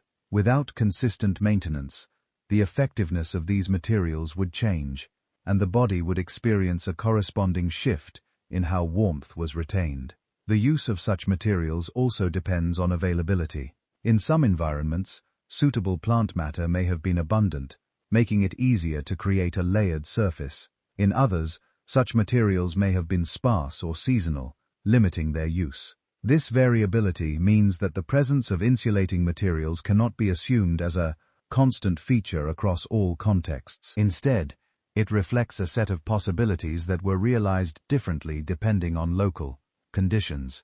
Even when these materials were used, they did not necessarily create a uniform or complete barrier. Gaps may have remained, areas of direct contact may have persisted, and the movement of air around the body would still influence the overall balance of warmth. The absence of a blanket in this context is not simply about a lack of materials, it is about the lack of a consistent enclosed system that holds warmth in a stable way. Animal skins and plant materials could reduce heat loss, but they did not always function as a reliable, repeatable solution. The body remained part of an environment in which warmth was influenced by multiple factors, each one changing over time. Internal regulation, material condition, and environmental variability all interacted, creating a pattern in which warmth was managed rather than fully controlled. Sleep unfolded within this pattern, shaped by the combined effect of these elements rather than defined by a single stable layer of insulation. Even when materials were present and prepared with care, their use was shaped by needs that extended beyond rest. A skin, or a layer of plant material, was not always reserved for a single purpose. It could serve as protection during movement, as a barrier against wind, or as a surface for sitting and working. This meant that the same material might be used in different ways over the course of a day, changing its condition and availability by the time night arrived. If a skin had been worn or carried, it might retain moisture or become compressed. If plant materials had been used earlier, they might be scattered or reduced in thickness. The state of these materials at the moment of rest would not always match the ideal conditions for holding warmth. This introduces another form of variability. The body does not encounter a consistent layer each night. It encounters whatever form the available materials take after being used, moved, and altered by daily activity. In this way, the conditions of rest are not fixed in advance. They are shaped by what remains at the end of the day. Archaeological evidence indicates that early humans had the ability to process and use a range of organic materials, but it does not suggest that these materials were always organized into a stable, repeatable system for sleep. The tools associated with hide preparation and plant use point to skill and adaptability, but they also reflect a flexibility in how materials were applied. This flexibility means that the same environment could produce different sleeping conditions from one occasion to the next. In some cases, materials may have been arranged carefully to create a more insulating surface. In others, the arrangement may have been more minimal depending on time, resources, or other immediate needs. The body adapts within this range, but the level of insulation it experiences is not uniform.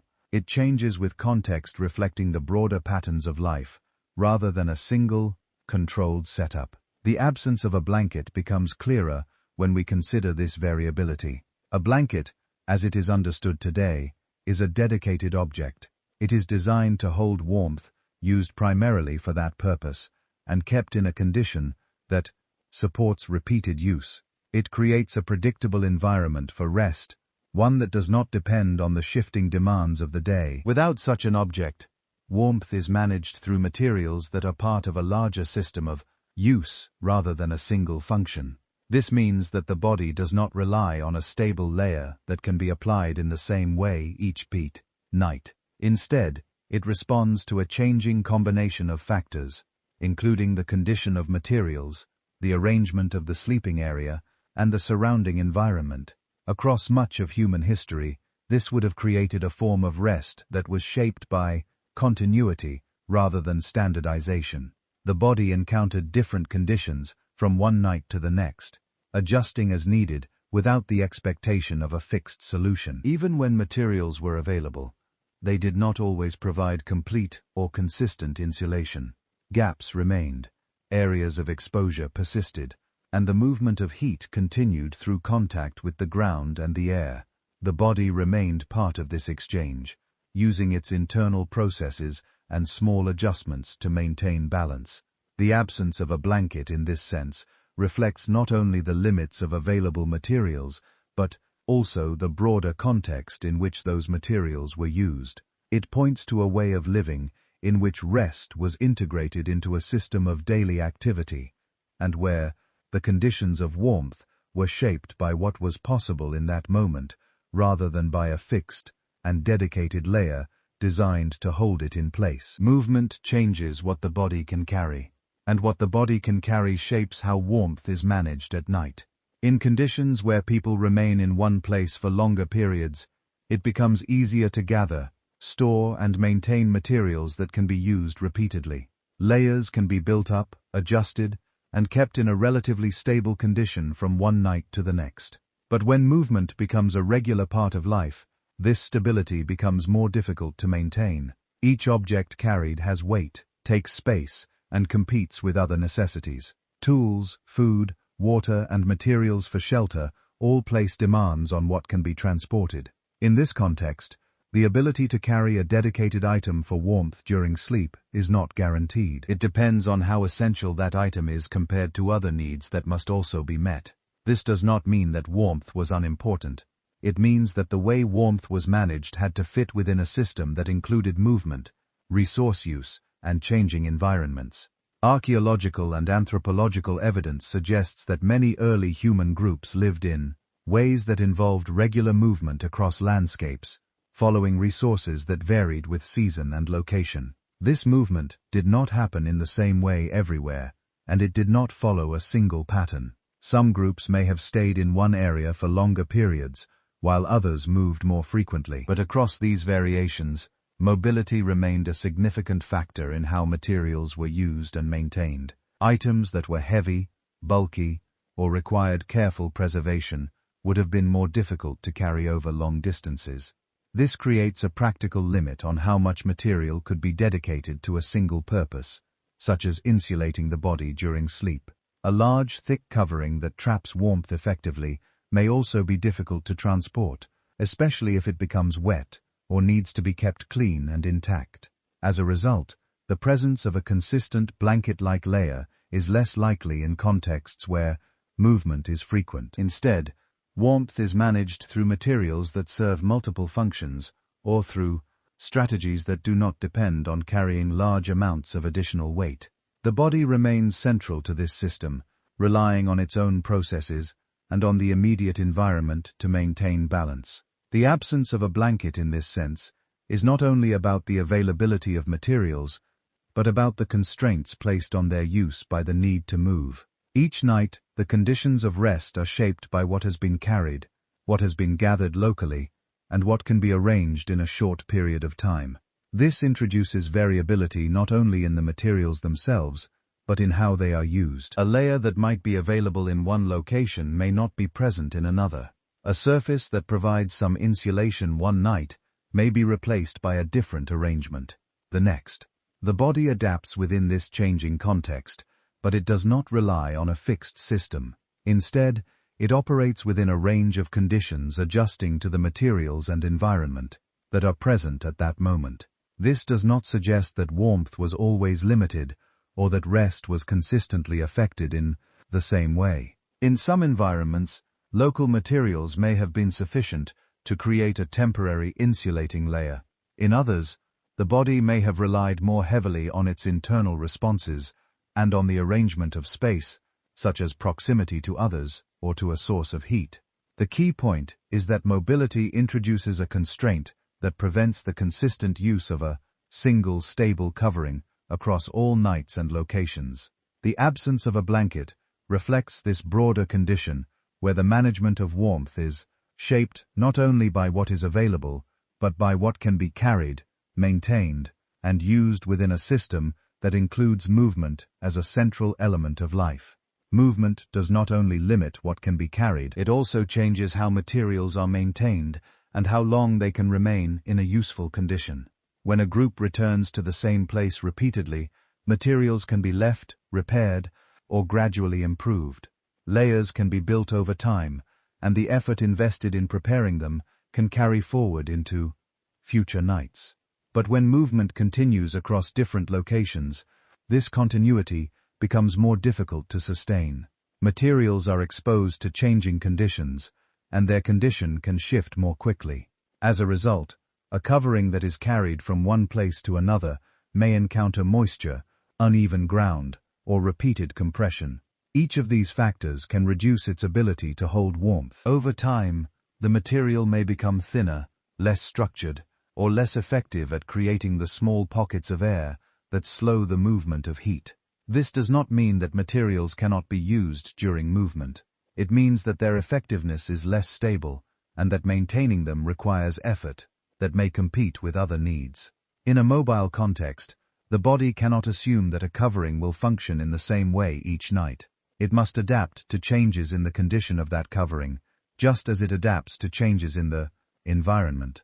This introduces a different kind of variability, one that comes not only from external conditions, but from the gradual transformation of the materials themselves. Archaeological evidence suggests that early humans used a wide range of materials for shelter and rest, but it also indicates that many of these materials were organic and subject to decay.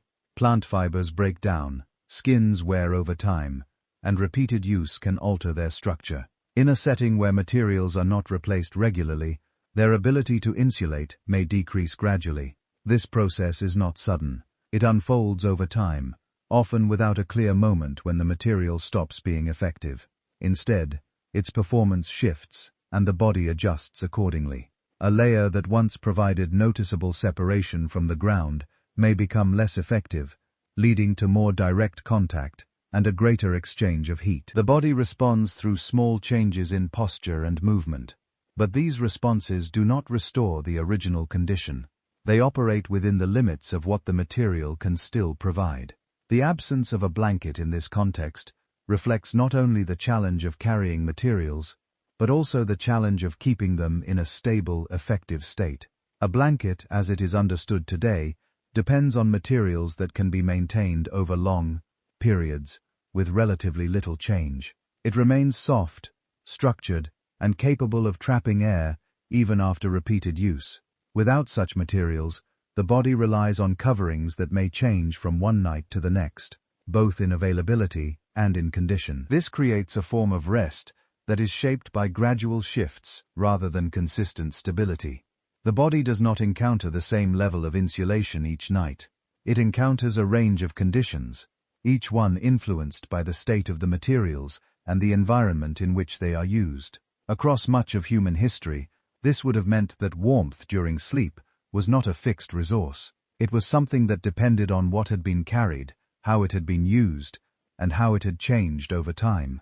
The body remained at the center of this system, adjusting as needed, but always within the limits set by materials that were part of a broader cycle of use and change. Movement also changes how quickly a sleeping space can be created at the end of the day.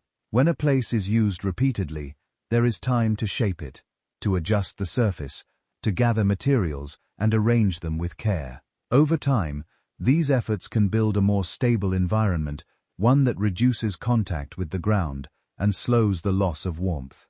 But when a group arrives in a new location, especially after a long period of travel, the conditions are different. There is less time, less familiarity with the immediate surroundings, and fewer prepared materials already in place. The body must rest within what can be arranged in a limited period, using what is available nearby. This introduces another form of variability. The quality of the sleeping surface depends not only on what is carried, but on what can be found and prepared before night fully settles. In some places, suitable materials may be easy to gather. In others, they may be sparse, scattered, or less effective. The arrangement itself may be simple, not because of a lack of knowledge, but because of the time and energy available at that moment. After a day of movement, the body is already using its energy for recovery, and the effort required to build a more insulated space may compete with the need to rest. This balance shapes how much preparation can take place. The result is not a fixed system, but a flexible one where each night's conditions depend on immediate circumstances rather than a stable, repeated setup. Archaeological evidence suggests that early humans often adapted their resting places using local materials, but it also indicates that these preparations varied in complexity. Some sites show signs of repeated use and layered materials, while others appear more temporary, with fewer modifications to the ground. This variation reflects differences in how long a place was used and how much effort could be spent in preparing it. In a mobile context, many sleeping areas would have been used briefly, with materials gathered and arranged for a single night or a short period before being left behind. This means that the insulating properties of these arrangements were not only variable, but also temporary. A surface that provided some separation from the ground one night might not exist in the same form the next. The body adapts within this changing pattern, but it does not rely on a consistent level of insulation. The absence of a blanket becomes clearer within this framework. A blanket represents continuity. It can be used in the same way, regardless of location, creating a familiar and stable condition for rest. Without such an object, warmth depends on a combination of what is carried and what is immediately available. This combination changes with each new location, each day of movement, and each set of environmental conditions. The body remains at the center of this system, responding to the level of insulation that can be created in that moment, rather than expecting a fixed layer that holds warmth in place. Across much of human history, this would have created a form of rest that was closely tied to the rhythm of movement and settlement. Nights were not identical in their conditions. They varied with the landscape, with the materials that could be gathered, and with the time available to arrange them. The body moved through these variations, adjusting as needed, but always within a system where warmth was shaped by immediacy rather than consistency. In this sense, the absence of a blanket is not only about what was not carried, it is about how each night's environment had to be created again within limits that changed from place to place, leaving the body to adapt within those limits as it settled into rest.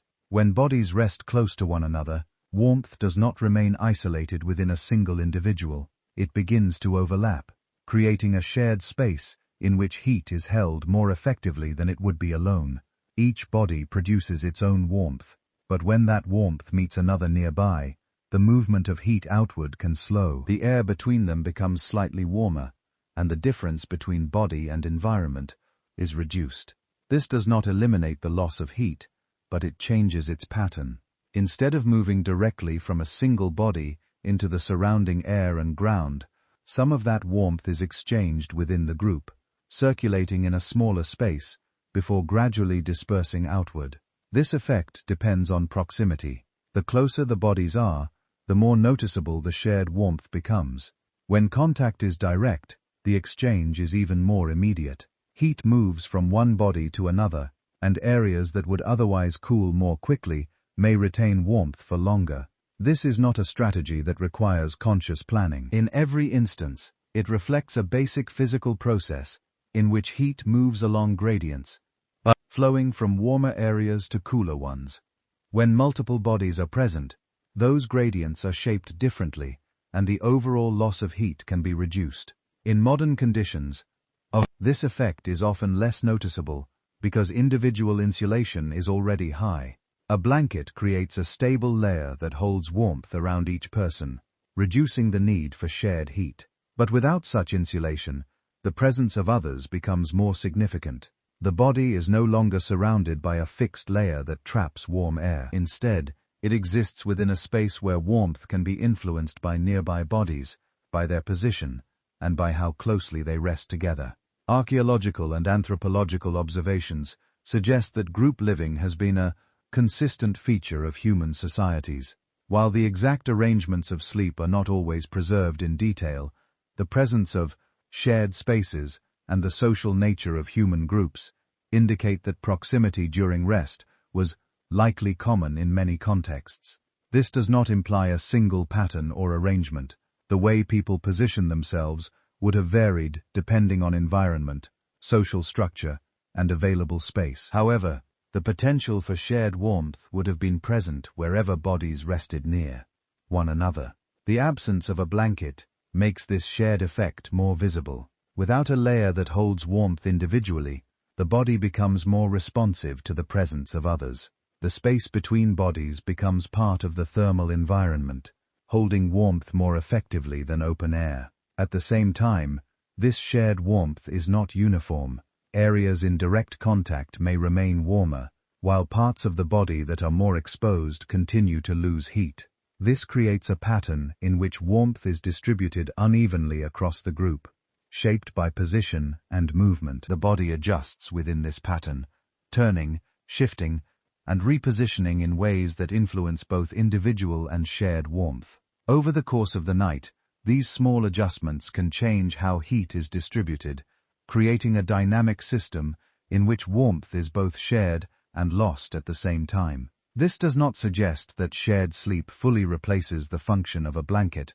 It does not create a stable, enclosed layer that holds warmth consistently around each body. Instead, it provides a partial effect, one that reduces heat loss in certain areas while leaving others exposed. The body remains part of a broader system, interacting not only with the ground and the air, but also with the presence of others. Across much of human history, this interaction would have been a regular part of rest. It reflects a way of maintaining warmth that depends on proximity and shared space, rather than on a fixed individual covering. The absence of a blanket in this context highlights how warmth could be supported by the group, even as it continued to move outward into the environment, shaping the experience of rest as something both individual and collective. When several bodies rest together, the space between them becomes part of how warmth is managed. But that space is not fixed. It changes as each person shifts position, even slightly over the course of the night. A small movement from one individual can alter how heat is distributed across the group, opening gaps in some areas while bringing surfaces closer in others. This means that shared warmth is not constant. It forms and dissolves in response to movement, creating a pattern that is always adjusting rather than remaining stable. The body does not receive the same level of warmth throughout the entire night, even when others are nearby. It moves through areas of closer contact and areas of greater exposure, responding to these changes without conscious awareness. This pattern is similar to the way a single body adjusts to the ground, but it now includes the presence of others as part of the system. Warmth is not only lost to the environment, it is also exchanged within the group, redistributed as bodies move in relation to one another. The effectiveness of this shared warmth depends on how closely individuals are positioned. When bodies are arranged in a way that reduces open space, the air between them can remain warmer for longer. This slows the movement of heat outward, creating a small area where warmth is retained more effectively. But this arrangement is not always maintained. Over time, natural shifts in posture can create openings where cooler air enters, changing the balance again. The group does not function as a sealed environment. It remains open, influenced by the surrounding air and the ground beneath. The warmth that is shared is still subject to gradual loss, and the body continues to adjust within that process. In modern conditions, where individual insulation is common, the influence of shared warmth is often less noticeable. Each person carries their own layer that stabilizes temperature, reducing dependence on proximity to others. Without such layers, the presence of others becomes more significant, but it does not eliminate variability.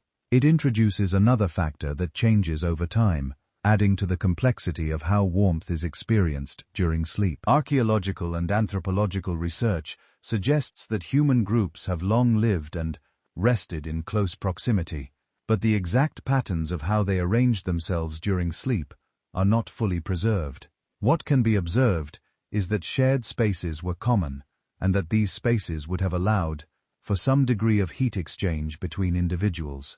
The specific arrangements likely varied with environment, group size, and social structure. In colder conditions, closer arrangements may have been more beneficial, while in warmer conditions, more space may have been preferred. These variations reflect the adaptability of human behavior, but they also indicate that no single arrangement would have provided a consistent level of warmth across all situations. The absence of a blanket highlights this variability. Without a stable layer that holds warmth in place, the body depends more on changing factors, including the position of others. Warmth becomes something that is influenced by movement.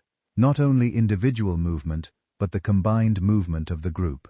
As each person shifts, the pattern of heat exchange changes, creating a dynamic environment in which warmth is shared, lost, and redistributed continuously. This does not create a uniform condition. It creates a fluctuating one where the body remains engaged with both the environment and the tool group, adjusting to changes that unfold gradually over time. Even when bodies rest close together, the warmth that forms between them does not create a complete enclosure. It remains open at the edges, shaped by the surrounding air and by the surfaces beneath. The space shared between individuals can slow the movement of heat, but it does not fully contain it. Air continues to move in and out of that space, carrying warmth away and replacing it with cooler air over time.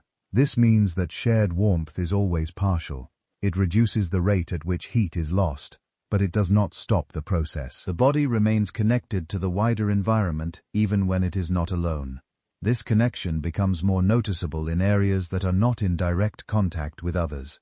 A shoulder that is turned outward, a leg that extends slightly beyond the group, or the upper surface of the body exposed to air can still lose heat steadily. The presence of others does not create a uniform layer around each individual. Instead, it creates a pattern in which some areas are more protected while others remain exposed. Over time, the body responds to this unevenness. Small shifts occur, bringing exposed areas closer to the group and moving previously covered areas outward. These adjustments help redistribute warmth, but they do not create a stable condition that remains unchanged. The pattern continues to shift as each individual moves, creating a system in which warmth is constantly being shared, altered, and lost. Archaeological and anthropological evidence suggests that shared living spaces were common, but they do not indicate that these spaces functioned as enclosed thermal systems. Structures may have provided some protection from wind or retained a portion of warmth, but they did not always create a fully sealed environment. Openings, variations in construction, and the natural movement of air would have allowed heat to move beyond the immediate space. This reinforces the idea that shared warmth operated within an open system rather than a closed one. The body, even within a group, remained part of that system, interacting with both the presence of others and the broader environment at the same time. In modern settings, a blanket creates a different condition. It forms a boundary that reduces the movement of air and holds warmth close to the body in a more uniform way. This boundary remains relatively stable even as the body moves. Without such a boundary, shared warmth does not have the same continuity. It forms through proximity, but it changes with movement and remains open to external influence. The absence of a blanket highlights this difference. It shows that while proximity to others can support warmth, it does not replace the function of a consistent insulating layer. The body continues to experience a balance that is influenced by multiple factors: the position of others, the movement of air, the contact with the ground, and the gradual changes in temperature throughout the night. Across much of human history, this would have created a form of rest in which warmth was both shared and limited. The body did not rely on a single stable source of insulation. It relied on a combination of internal processes, available materials, and the presence of others. Each of these contributed to maintaining warmth, but none of them provided a complete solution on their own. The result is a pattern in which rest unfolds within an environment that remains open and changing, where warmth is never fully enclosed, and where the body continues to adjust quietly as it moves through the night alongside others, sharing heat without ever fully containing it. The ground beneath a sleeping place does not remain unchanged from one night to the next. Over time, repeated use can alter its surface, creating layers that reflect past moments of rest. These layers may include compacted soil, traces of plant material, or residues from fire, each contributing to how the surface interacts with the body. Archaeological findings in some locations suggest that people return to the same resting areas, gradually shaping them through continued use. As materials were added and compressed, the surface could become more even, slightly softer, and in some cases, more capable of reducing direct contact with the colder layers below. This does not create a fully insulating barrier, but it changes the way heat moves between the body and the ground. A surface that has been prepared and used repeatedly may slow the loss of warmth compared to bare, even if it does not stop it entirely. The presence of such surfaces indicates that people interacted with their environment in ways that could influence comfort and rest. But these interactions did not always result in a consistent or enclosed system. The materials used to shape these surfaces were often organic, and their properties could change over time. Plant matter may compress and lose its structure, reducing the air spaces that help slow the movement of heat. Ash from a fire may create a different texture, but it does not function as a stable insulating layer on its own. Soil itself can shift with moisture in use, becoming harder or more compacted, which can increase direct contact with the body. These changes mean that even a prepared surface is not fixed. It evolves with use, and its ability to influence warmth can increase or decrease depending on its condition. Across different environments, the types of materials available for preparing a sleeping surface would have varied. In some areas, grasses or leaves may have been abundant, allowing for thicker layers. In others, such materials may have been limited, resulting in thinner or more temporary arrangements. This variability suggests that the insulating effect of prepared surfaces was not uniform. It depended on local conditions, on how often a place was used, and on how materials were gathered and arranged. Archaeological evidence provides glimpses of these practices, but it does not indicate that they created a consistent solution comparable to a blanket. Instead, it shows that people adapted their surroundings in ways that could reduce exposure, while still remaining within an open system where heat continued to move outward. The absence of a blanket becomes clearer when we consider the difference between shaping a surface and enclosing the body. Preparing the ground can change how heat is lost through contact, but it does not address the loss of heat into the air above. It improves one part of the system while leaving another largely unchanged. As a result, the body still experiences a gradual loss of warmth even when resting on a prepared surface. The body's responses continue to play a role, adjusting posture and contact to manage the ongoing exchange. This suggests that while the preparation of sleeping areas could influence comfort, it did not create a stable, self-contained environment for warmth. Instead, it modified the conditions within which the body operated, offering partial support rather than complete insulation. Over long periods of time, these prepared surfaces would have become familiar elements of certain places, reflecting repeated use and adaptation.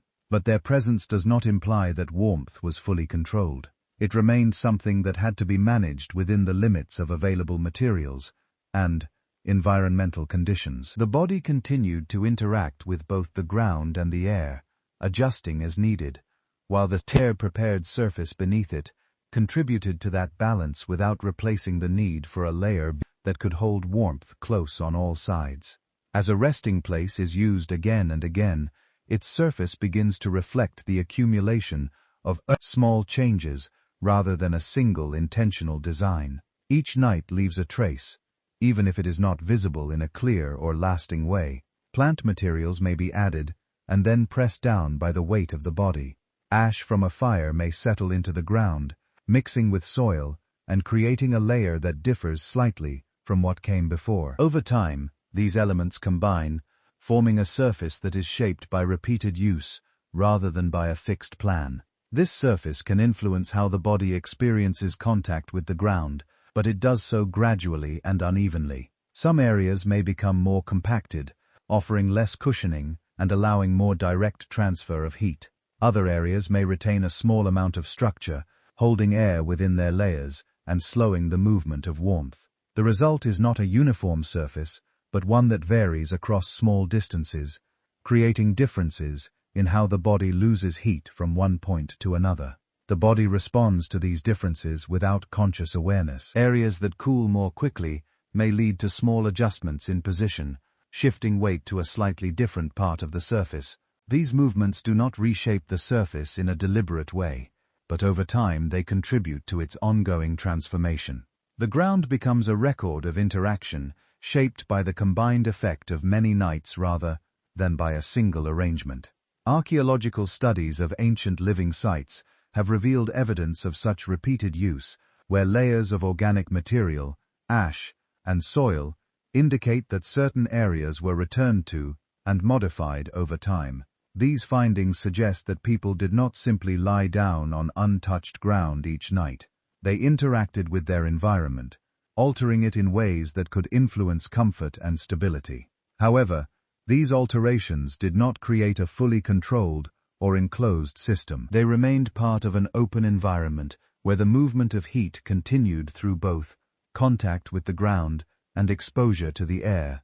The effectiveness of these surfaces as a form of insulation would have depended on their condition at any given time. A surface that had been recently prepared with fresh materials may have provided more separation from the ground, while one that had been used repeatedly without renewal may have become more compacted and less effective. Moisture could also influence this process, changing the structure of organic materials and affecting how they interact with heat.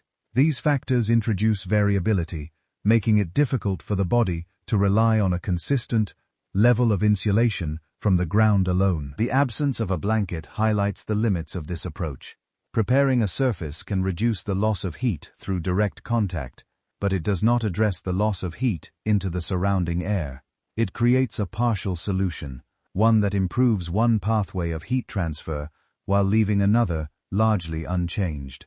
The body remains exposed above, and the air continues to carry warmth away over time. This means that even with a prepared surface, the body must continue to adjust, responding to changes in temperature through small movements and internal regulation.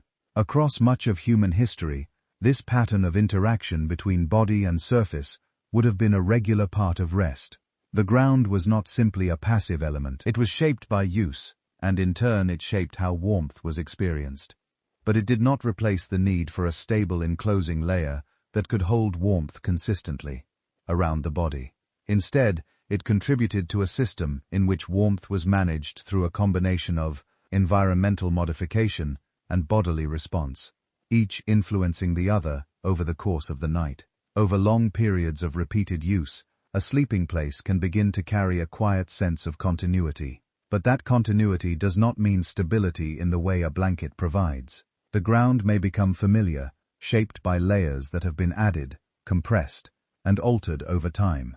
Yet each of those layers remains open to change. A surface that has been used many times might feel more even, slightly more responsive to the body, but it still exists within an environment that continues to shift. Moisture can enter and leave, materials can break down or be scattered, and the balance between softness and firmness can change from one night to the next.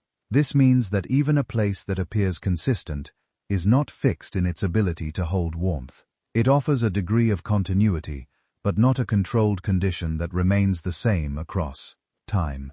The body in turn does not rely on that surface as a complete solution. It continues to respond through its own adjustments, shifting position, redistributing contact, and managing the ongoing exchange of heat. What becomes apparent in this process is that the ground, even when prepared and used repeatedly, does not function as a container for warmth. It can influence how heat is lost through contact, but it does not hold that heat in place. Warmth still moves outward into the air above and into the deeper layers below, and the body remains part of that movement. Archaeological findings from sites with evidence of repeated occupation suggest that people returned to familiar places and modified them over time. But these modifications did not isolate the body from the environment. Instead, they reflect an ongoing interaction with it. Layers of ash, plant matter, and compacted soil indicate that surfaces were shaped, but they also show that these surfaces were part of a process rather than a finished structure. Each layer represents a moment of use, not a permanent solution. Over time, these layers accumulate, but they do not create a sealed boundary that prevents the loss of heat. The absence of a blanket becomes more distinct when we consider this difference between accumulation and enclosure. A blanket works by creating a stable layer that surrounds the body, trapping air and slowing the movement of heat in all directions.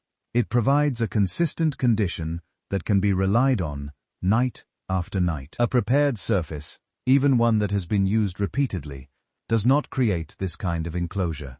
It affects the interaction between the body and the ground, but it leaves the rest of the system open.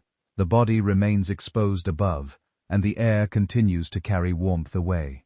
This creates a condition in which warmth is influenced by the surface but not controlled by it. Across much of human history, this would have meant that even the most familiar resting places did not fully remove the need for the body to adapt. Each night, the body would encounter a surface shaped by past use, but also by present conditions. The temperature of the ground, the dryness of the materials, and the movement of air all contributed to how warmth was experienced. The body responded within this shifting context, not expecting a fixed level of insulation, but adjusting to what was available in that moment. The absence of a blanket in this sense reflects a broader pattern in which rest was integrated into an environment that remained active and changing. Warmth was not held in place by a single object. It was influenced by layers of interaction between body, ground, and air, each one contributing to a balance that had to be maintained rather than assumed. The appearance of woven materials marks a gradual change in how warmth could be managed, but it does not happen all at once, and it does not immediately create a condition comparable to a modern blanket. The ability to twist fibers into threads and interlace them into fabric reflects a development in skill and tools that emerges over time. Archaeological evidence shows that early forms of fiber use and weaving existed, but these materials were often limited in size, thickness, and durability. A simple woven surface can slow the movement of heat by holding small pockets of air, but its effectiveness depends on how tightly it is constructed and how many layers are used. Early textiles were not always thick or uniform. They may have been narrow, loosely structured, or subject to wear that reduced their ability to trap air. This means that even when woven materials were present, they did not necessarily function as a consistent insulating layer during sleep. The development of textiles is also closely tied to the availability of suitable fibers, such as plant materials or animal hair, and to the techniques used to process them. These processes require time, tools, and knowledge, and they do not produce identical results in every context. A fabric made from coarse fibers may allow more air to pass through, reducing its ability to hold warmth. A fabric that has been used repeatedly may become thinner or lose its structure, changing how it interacts with heat. These variations suggest that early textiles contributed to managing warmth, but they did so within a range of effectiveness that was not fixed. In addition to their physical properties, woven materials were often used for multiple purposes. A piece of fabric might serve as clothing, as a container, or as part of a shelter, depending on the needs of the moment. This means that its use during sleep was not always its primary function. The condition of the material at night would depend on how it had been used during the day, introducing further variability. If a textile had been exposed to moisture or repeated movement, its ability to insulate could be reduced. This reinforces the idea that the presence of a material does not guarantee its effectiveness as a stable covering. Archaeological findings from later periods provide clearer evidence of more advanced weaving techniques and larger pieces of fabric. But these developments appear gradually and are not uniform across all regions. The adoption of textile production depends on cultural, environmental, and technological factors that vary widely. In some areas, woven materials may have become more common and more effective over time. In others, their use may have remained limited or combined with other forms of insulation. This uneven development suggests that the transition toward more consistent coverings was not a single event, but a process that unfolded differently in different contexts. The absence of a blanket, when viewed across the full span of human history, reflects this gradual change. A blanket as a dedicated, reliable object requires not only the existence of suitable materials, but also the ability to produce them in a consistent form and to maintain them over time. Before these conditions were met, warmth during sleep would have depended on a combination of factors, including available materials, environmental conditions, and the body's own responses. Even when woven materials were introduced, they did not immediately create a fully enclosed system. They added another layer to the existing balance, slowing the loss of heat in some ways while leaving other pathways unchanged. The body remained connected to the ground and the air, adjusting as needed, while the materials available at the time contributed to that adjustment without replacing it entirely. As weaving techniques developed further, the structure of textiles began to change in ways that could influence how warmth was held. Threads could be arranged more tightly, layers could be combined, and the overall surface could become more continuous. These changes allowed fabrics to trap air more effectively, which is a key factor in slowing the movement of heat away from the body. However, this development did not happen uniformly or immediately across all regions. The ability to produce thicker, more consistent textiles depended on access to materials, the refinement of tools, and the accumulation of knowledge over time. In many contexts, early fabrics remained relatively thin, and even when multiple layers were used, they did not always create a fully enclosed space around the body. The presence of a textile layer could reduce the loss of heat into the air, but it did not necessarily address the loss of heat into the ground or the movement of air at the edges. This means that while textiles contributed to warmth, they did so within a system that remained partially open. The body could retain more heat than before, but not in a completely stable or uniform way. The condition of the textile itself also played an important role. A fabric that is newly made and well-structured can trap air more effectively than one that has been used repeatedly. Over time, fibers can shift, loosen, or compress, reducing the small spaces that hold warmth. If the material becomes damp, its ability to insulate can decrease further as moisture alters the way heat moves through it. These changes are gradual and may not be immediately noticeable, but they influence how effective the textile is over time. This suggests that even as weaving improved, the ability of fabrics to function as reliable, repeatable coverings depended on maintenance and context. The body, therefore, did not simply rely on the presence of a textile. It continued to respond to changes in the material's condition and in the surrounding environment. In addition to their physical properties, textiles were often integrated into broader systems of use.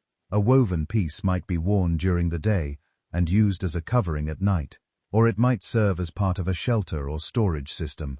This flexibility means that the textile was not always preserved in a state optimized for holding warmth during sleep. Its condition at night would reflect its use throughout the day, introducing variability similar to that seen with other materials.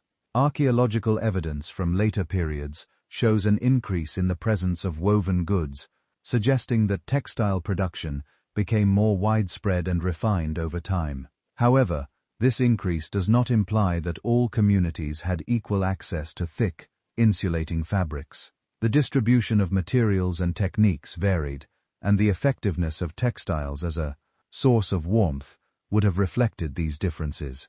In some contexts, textiles may have provided a noticeable improvement in comfort and heat retention. In others, their impact may have been more limited, especially if they remained thin or were used in combination with other materials. The absence of a blanket understood as a consistent and dedicated covering remains significant within this gradual development. A blanket requires not only a suitable textile, but also a level of production and maintenance that allows it to function reliably over time. Before such conditions became common, textiles contributed to warmth without fully replacing the need for the body to adapt. The body continued to adjust its position, manage its internal processes, and interact with the environment. Even as materials became more capable of slowing the loss of heat, warmth in this context was increasingly supported by external layers, but it was not yet fully contained by them. As textiles became more refined and more widely used, the way the body experienced warmth during rest began to shift. But this shift did not occur as a single clear transition.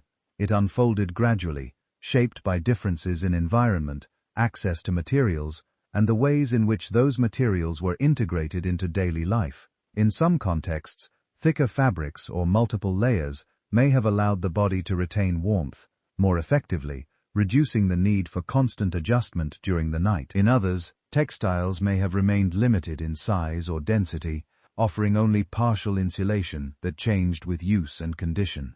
This uneven development means that the presence of woven materials does not mark a single point at which warmth became stable or fully controlled. Instead, it represents a stage in a longer process in which external layers began to play a more consistent role while still operating within an open system where heat could move outward. Even when fabrics improved, they did not always create a fully enclosed space around the body. Gaps remained at the edges, and the ground beneath continued to draw heat through contact. The air above was still free to move, carrying warmth away over time. A textile layer could slow these processes, but it could not always prevent them entirely. This means that the body continued to rely on its internal responses, even as external materials became more effective. Blood flow, posture, and small movements remained part of how warmth was maintained, working alongside the growing presence of textiles rather than being replaced by them. The relationship between body and material became more balanced, but not completely stable. The idea of a blanket as a dedicated object designed to hold warmth consistently around the body depends on a combination of factors that extend beyond the existence of fabric alone. It requires materials that are sufficiently thick and structured, the ability to produce them in a reliable way, and the practice of reserving them specifically for rest. These conditions emerge over time, and are not present in all contexts simultaneously. Archaeological and historical evidence suggests that more complex textile traditions developed in certain regions, leading to the production of larger and more consistent coverings. However, this development is uneven, influenced by local resources, technologies, and cultural practices. In many cases, textiles continued to serve multiple roles, and their use during sleep remained part of a broader system rather than a specialized function. This means that even as the potential for blanket-like coverings increased, their consistent use as such was not universal. The absence of a blanket, when viewed across the full span of human history, reflects the time it takes for these conditions to align. It is not simply about the lack of material, but about the lack of a system that produces, maintains, and dedicates that material to a single purpose. Before that system becomes stable, warmth during sleep remains influenced by variability in both materials and environment. The body continues to adapt within this variability, responding to changes in temperature and to the condition of the materials available at the time. Across generations, this gradual shift would have altered how rest was experienced, but it did not remove the underlying processes that shape the movement of heat. Even with improved textiles, warmth is still something that must be managed, not assumed. The body remains part of a system in which heat is produced, lost, and partially retained, guided by both internal processes and external layers that become more effective over time, without fully enclosing the experience of rest. Today, warmth during sleep often feels less like a condition we create and more like a background expectation.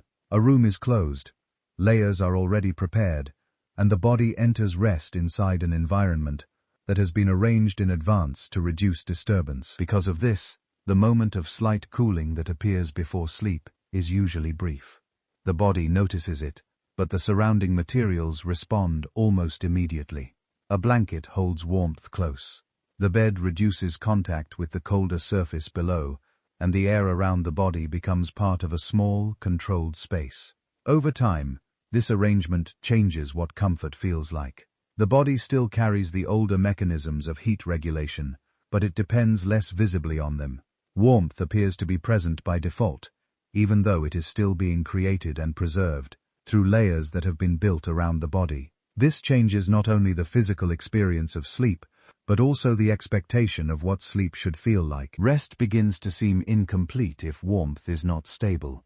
Even though for much of human history, stability of that kind may not have been available in the same way. This does not mean that modern comfort is unnatural or excessive. It means that it is historically specific. It reflects a long process in which materials, shelter, and daily habits have gradually reduced the body's direct exposure to the night environment. As that exposure decreases, the body's small adjustments become less noticeable. We still turn during sleep, pull warmth closer, and respond to subtle changes. But these actions take place inside a setting that already protects us from larger shifts. The result is a different relationship between the body and the night. The night is no longer something the body remains openly within. It is something filtered through walls, surfaces, fabrics, and controlled indoor air. The contrast matters because it changes how we interpret discomfort. A slightly cold foot, a brief sense of cooling at the shoulder, or the need to curl inward. Yet these responses belong to a deeper pattern in the body, one that formed long before warmth during sleep became stable and expected. In that older pattern, the body did not assume that the environment would remain constant. It adjusted within variation. It responded to the ground, to the air, to nearby bodies, to the fading of fire, and to the limits of whatever materials were available. Sleep was not separate from those conditions. It unfolded inside them. Modern expectations often reverse that relationship. We begin with the idea that sleep should be insulated, even and thermally quiet, and only notice the environment when something interrupts that quiet. This difference in expectation can make the past seem harsher than it necessarily was. Simply, stay, because we are measuring it against conditions that are highly controlled. Archaeological and historical evidence shows gradual changes in shelter, bedding, and textile use, but it does not suggest a single universal standard of comfort. What it reveals instead is a wide range of ways humans shape their sleeping environments, each one limited by material, climate, and habit. Our current sense of comfort comes from living inside the later end of that process. We inherit a world in which warmth can be stored, repeated, and expected night after night. The body, however, still carries traces of a longer history. It still curls inward when warmth drops. It still protects the center before the edges.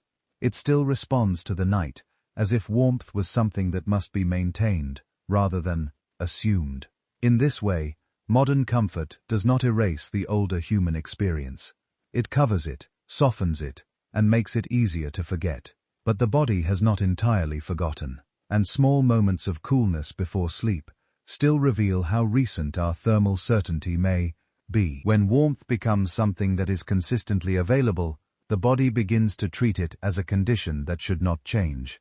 This expectation does not form through a single decision. It develops gradually, through repeated nights, in which the environment remains stable enough that the body no longer needs to adjust in the same way. Over time, the small movements that once help manage cooling become less central to the experience of rest. The body still carries out these adjustments, but they are softer, less noticeable, and often unnecessary for maintaining comfort.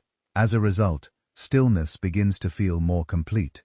Sleep appears smoother, more continuous, less shaped by interaction with the surrounding temperature. This change influences not only how the body feels during the night, but also how it interprets even minor variations, a slight difference in temperature that would once have been absorbed as part of the night's gradual change can now stand out more clearly. The body notices it earlier, and the mind may interpret it as something that needs to be corrected. This does not reflect a loss of ability to adapt. It reflects a shift in expectation. The body has learned, through repetition, that warmth can be maintained with less effort, and it responds accordingly when that expectation is not met. In modern environments, the tools used to maintain warmth are designed to create consistency. Materials trap air in stable layers. Surfaces reduce direct contact with cooler ground, and enclosed spaces limit the movement of air. These conditions reduce variability, allowing the body to remain in a narrower range of temperature throughout the night. Because this range is consistent, it becomes familiar. The body adjusts to it, and over time, it begins to treat it as a baseline rather than as a specific arrangement that must be created. This baseline changes how the body responds when it is no longer present. Without a stable insulating layer, the body may encounter the same gradual cooling that it once managed regularly. But now that cooling is less familiar. The body still responds through posture and internal regulation, but the experience feels different because it is measured against a more stable expectation. Archaeological and historical evidence suggests that the development of more controlled, sleeping environments occurred gradually, with changes in shelter materials and daily habits, contributing over time. These changes did not create a single universal standard of warmth, but they did allow for greater consistency in many contexts. As that consistency increased, the body's relationship with temperature shifted. It became less about adapting to variation and more about maintaining a steady condition. The absence of a blanket in this context reveals the difference between these two patterns. In one pattern, warmth is variable and managed through ongoing adjustment. In the other, warmth is stabilized and maintained with minimal effort. The body can function in both conditions, but it experiences them differently. In a variable environment, small changes in temperature are part of the background of sleep. In a stable environment, those same changes can feel more pronounced, not because they are larger, but because they differ from what the body has come to expect. This difference highlights how much of modern comfort depends on repetition. The same conditions are recreated night after night, allowing the body to settle into a predictable pattern.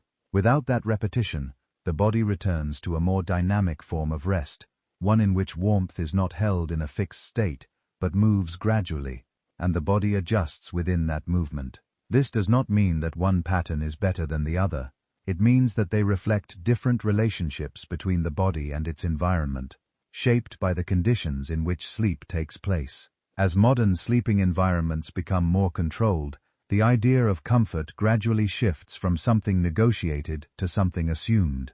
The room is expected to remain calm. The surface beneath the body is expected to stay even, and warmth is expected to gather around the body without effort. These expectations feel natural because they are repeated so often. Night after night, the same arrangement returns. The body lies down into a familiar system of insulation, and rest begins within conditions that are already prepared. Over time, this repetition changes the emotional texture of sleep as well. Warmth no longer feels like something fragile or temporary. It feels dependable. Because of that, the body can settle more quickly, and the mind often reads thermal stability as part of what safety feels like. This does not come only from biology. It also comes from habit, from living inside environments where the temperature of sleep has been made predictable. In that sense, modern comfort is not just a set of materials. It is a learned atmosphere. It teaches the body what to expect from the night. And once that expectation is in place, even small deviations can feel larger than they are. A cooler edge of the bed, a shoulder briefly uncovered, or a room that loses warmth too quickly, can interrupt the feeling of ease. Not necessarily because the body is in danger, but because the pattern it has come to trust is no longer complete. This helps explain why the absence of a blanket can feel so immediate in the present. It is not only the loss of warmth itself, it is the loss of continuity. The body is returned, even if only slightly, to a more open relationship with the environment. It must begin adjusting again. It must notice airflow, contact, and the changing distribution of heat across the skin. These are not new abilities. They are older ones still present beneath modern habits. But because they are used less directly, they can feel unfamiliar when they return to the foreground. Across much of human history, that foreground may have looked very different. Sleep likely did not begin inside a perfectly stable thermal boundary. It began within conditions that changed gradually, and the body entered rest while remaining connected to those changes. Archaeological and historical evidence points to many efforts to shape sleeping environments through shelter, bedding, fire, textile use, and shared space. But these efforts seem to have reduced exposure by degree, rather than removing it entirely. The body therefore would have rested within a field of variation, rather than within full, thermal certainty. This does not mean that the past was defined by constant discomfort. It means that comfort itself may have been experienced differently, less as a fixed envelope around the body, and more as a balance that the body maintained through subtle response. In modern life, the expectation of comfort can make it easy to forget that warmth is still a process. Heat is still being produced, lost, trapped, and redistributed every night. The blanket does not create warmth from nothing. It slows the movement of warmth that the body is already making. The bed does not erase the ground. It inserts a barrier between body and surface. The room does not remove the night. It filters it. Seen this way, modern comfort is not the opposite of older human sleep. It is a later layer placed over the same physical realities. The body still curls, still protects its center, still seeks stability in the dark. What has changed is how much the environment now does on its behalf. And perhaps that is why a simple blanket can feel so ordinary now. It has become part of the background. Yet when we step back far enough, it begins to look less like a basic human constant and more like a relatively recent answer to a much older condition. A body entering the night, carrying its warmth from within, while the world around it slowly asks for that warmth back. If we step back from individual nights and look across a longer span of time, a different picture of rest begins to form. It is not centered on a single object or a single solution, but on a pattern that repeats with variation. The body lies down, warmth begins to move outward, and the environment receives it. Sometimes that movement is slowed by materials, by proximity to others, or by the presence of fire. Sometimes it is shaped more directly by the ground and the air. But in each case, the process itself remains. Warmth is not held in place without effort. It is produced, shared, reduced, and maintained within limits that shift from one context to another. The absence of a blanket, when seen in this wider view, is not simply a gap waiting to be filled. It is part of a longer condition in which the body and environment remain connected during rest. This connection does not disappear as materials improve. It becomes less visible, less immediate, but it continues to exist beneath the layers that have been added over time. The body still generates heat, still loses it, still adjusts in response. What changes is how much of that process is handled internally and how much is supported externally. Over many generations, small changes in materials, shelter, and daily habits have gradually shifted this balance. Textiles have become more consistent, sleeping surfaces more stable, and enclosed spaces more common. Each of these developments reduces the direct influence of the environment, allowing the body to remain within a narrower range of conditions during sleep.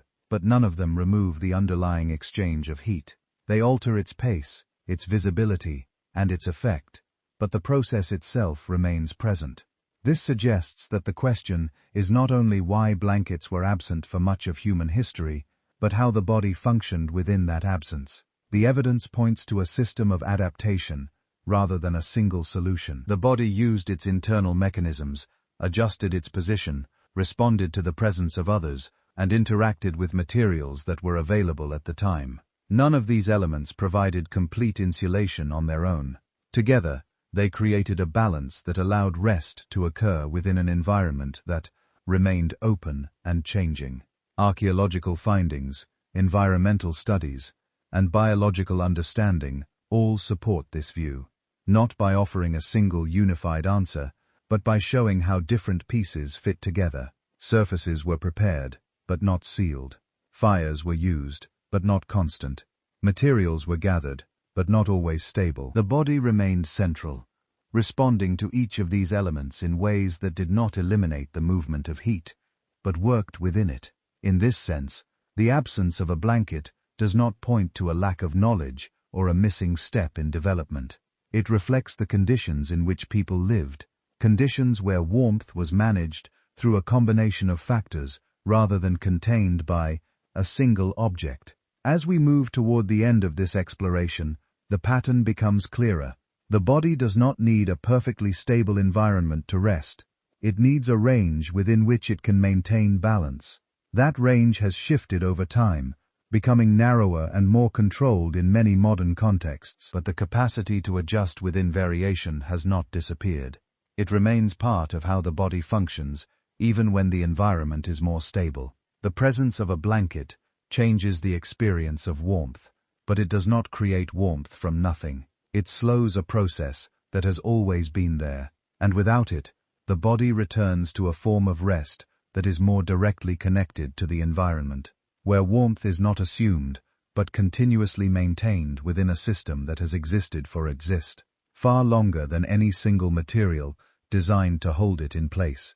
Seen from the present, it is easy to imagine the blanket as a basic requirement of sleep, almost as if begins only after warmth has been enclosed and protected. But across most of human history, that enclosure was not the starting point.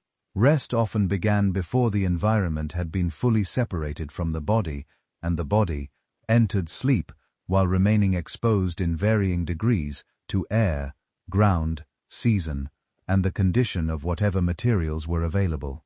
This does not mean that warmth was absent in an absolute sense. It means that warmth was less often secured in a stable and repeatable form. The body did not wait for perfect insulation before resting. It rested within a world where insulation was partial, uneven, and dependent on context. That difference matters because it changes how we understand both the past and the body itself. The body was not failing because it needed warmth. It was doing what it has always done, producing heat, losing heat, and adjusting in response to the rate of that loss. What changes across history is not the basic physics of that process, but the environment built around it. A blanket is one expression of that built environment. It gathers the body's own warmth and slows its escape. But long before such a solution became common, the body worked within more open conditions, using posture, shared heat, fire, prepared surfaces, and available coverings as partial supports rather than complete barriers. When these supports are viewed together, a pattern appears. Human rest was not based on a single invention that solved the problem of night. It was based on many small ways of reducing exposure without eliminating it. Shelter could cut wind. Fire could warm one side of the body. Plant matter could soften the ground and slightly reduce contact. Animal skins or woven materials could sometimes slow the loss of heat.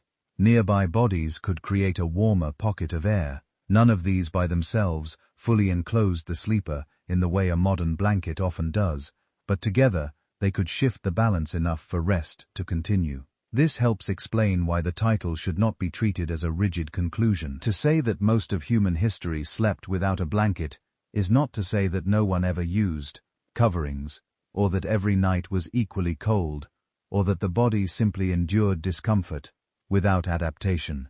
It is to say something narrower and more historically grounded, that the dedicated, stable, blanket-like system many people now treat as ordinary was not a constant feature across the full span of human life. For a long time, warmth at night depended less on a single enclosing object and more on a changing combination of body, place, material, and habit. Archaeology supports this broader view not by preserving blankets in a complete and continuous record, but by showing traces of sleeping surfaces, fire use, textile development, hide processing, and repeated occupation of certain places. Biology supports it by showing that the human body regulates heat actively, but within limits, especially during sleep. Environmental evidence supports it by showing that nights differ across landscapes and seasons, and that the body's experience of temperature cannot be reduced to one universal setting. Together, these forms of evidence do not produce a dramatic revelation. They produce something quieter and more useful, a realistic picture of how human rest likely operated under changing conditions. And perhaps that is the deeper value of the question. It reminds us that comfort is historical, not timeless.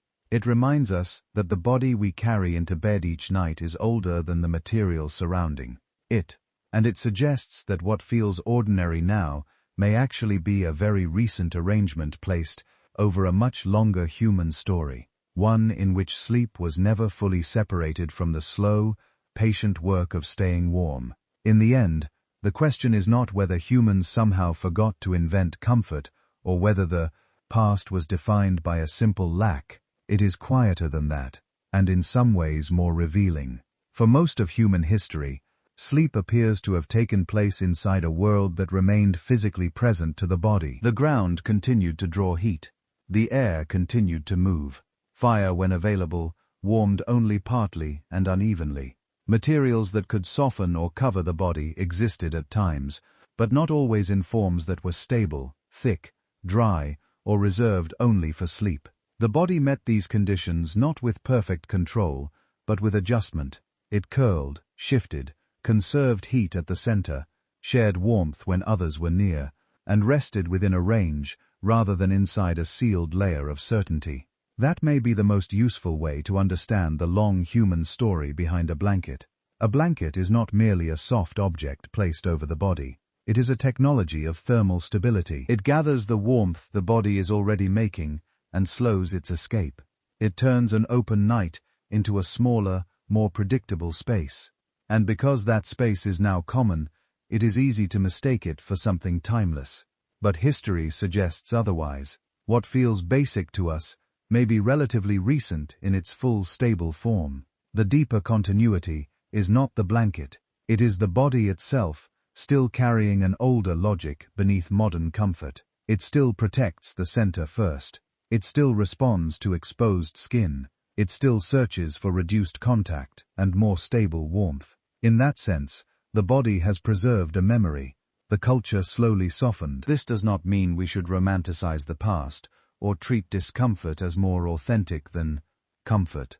It means we should see human life more clearly. Much of what now feels natural is actually built.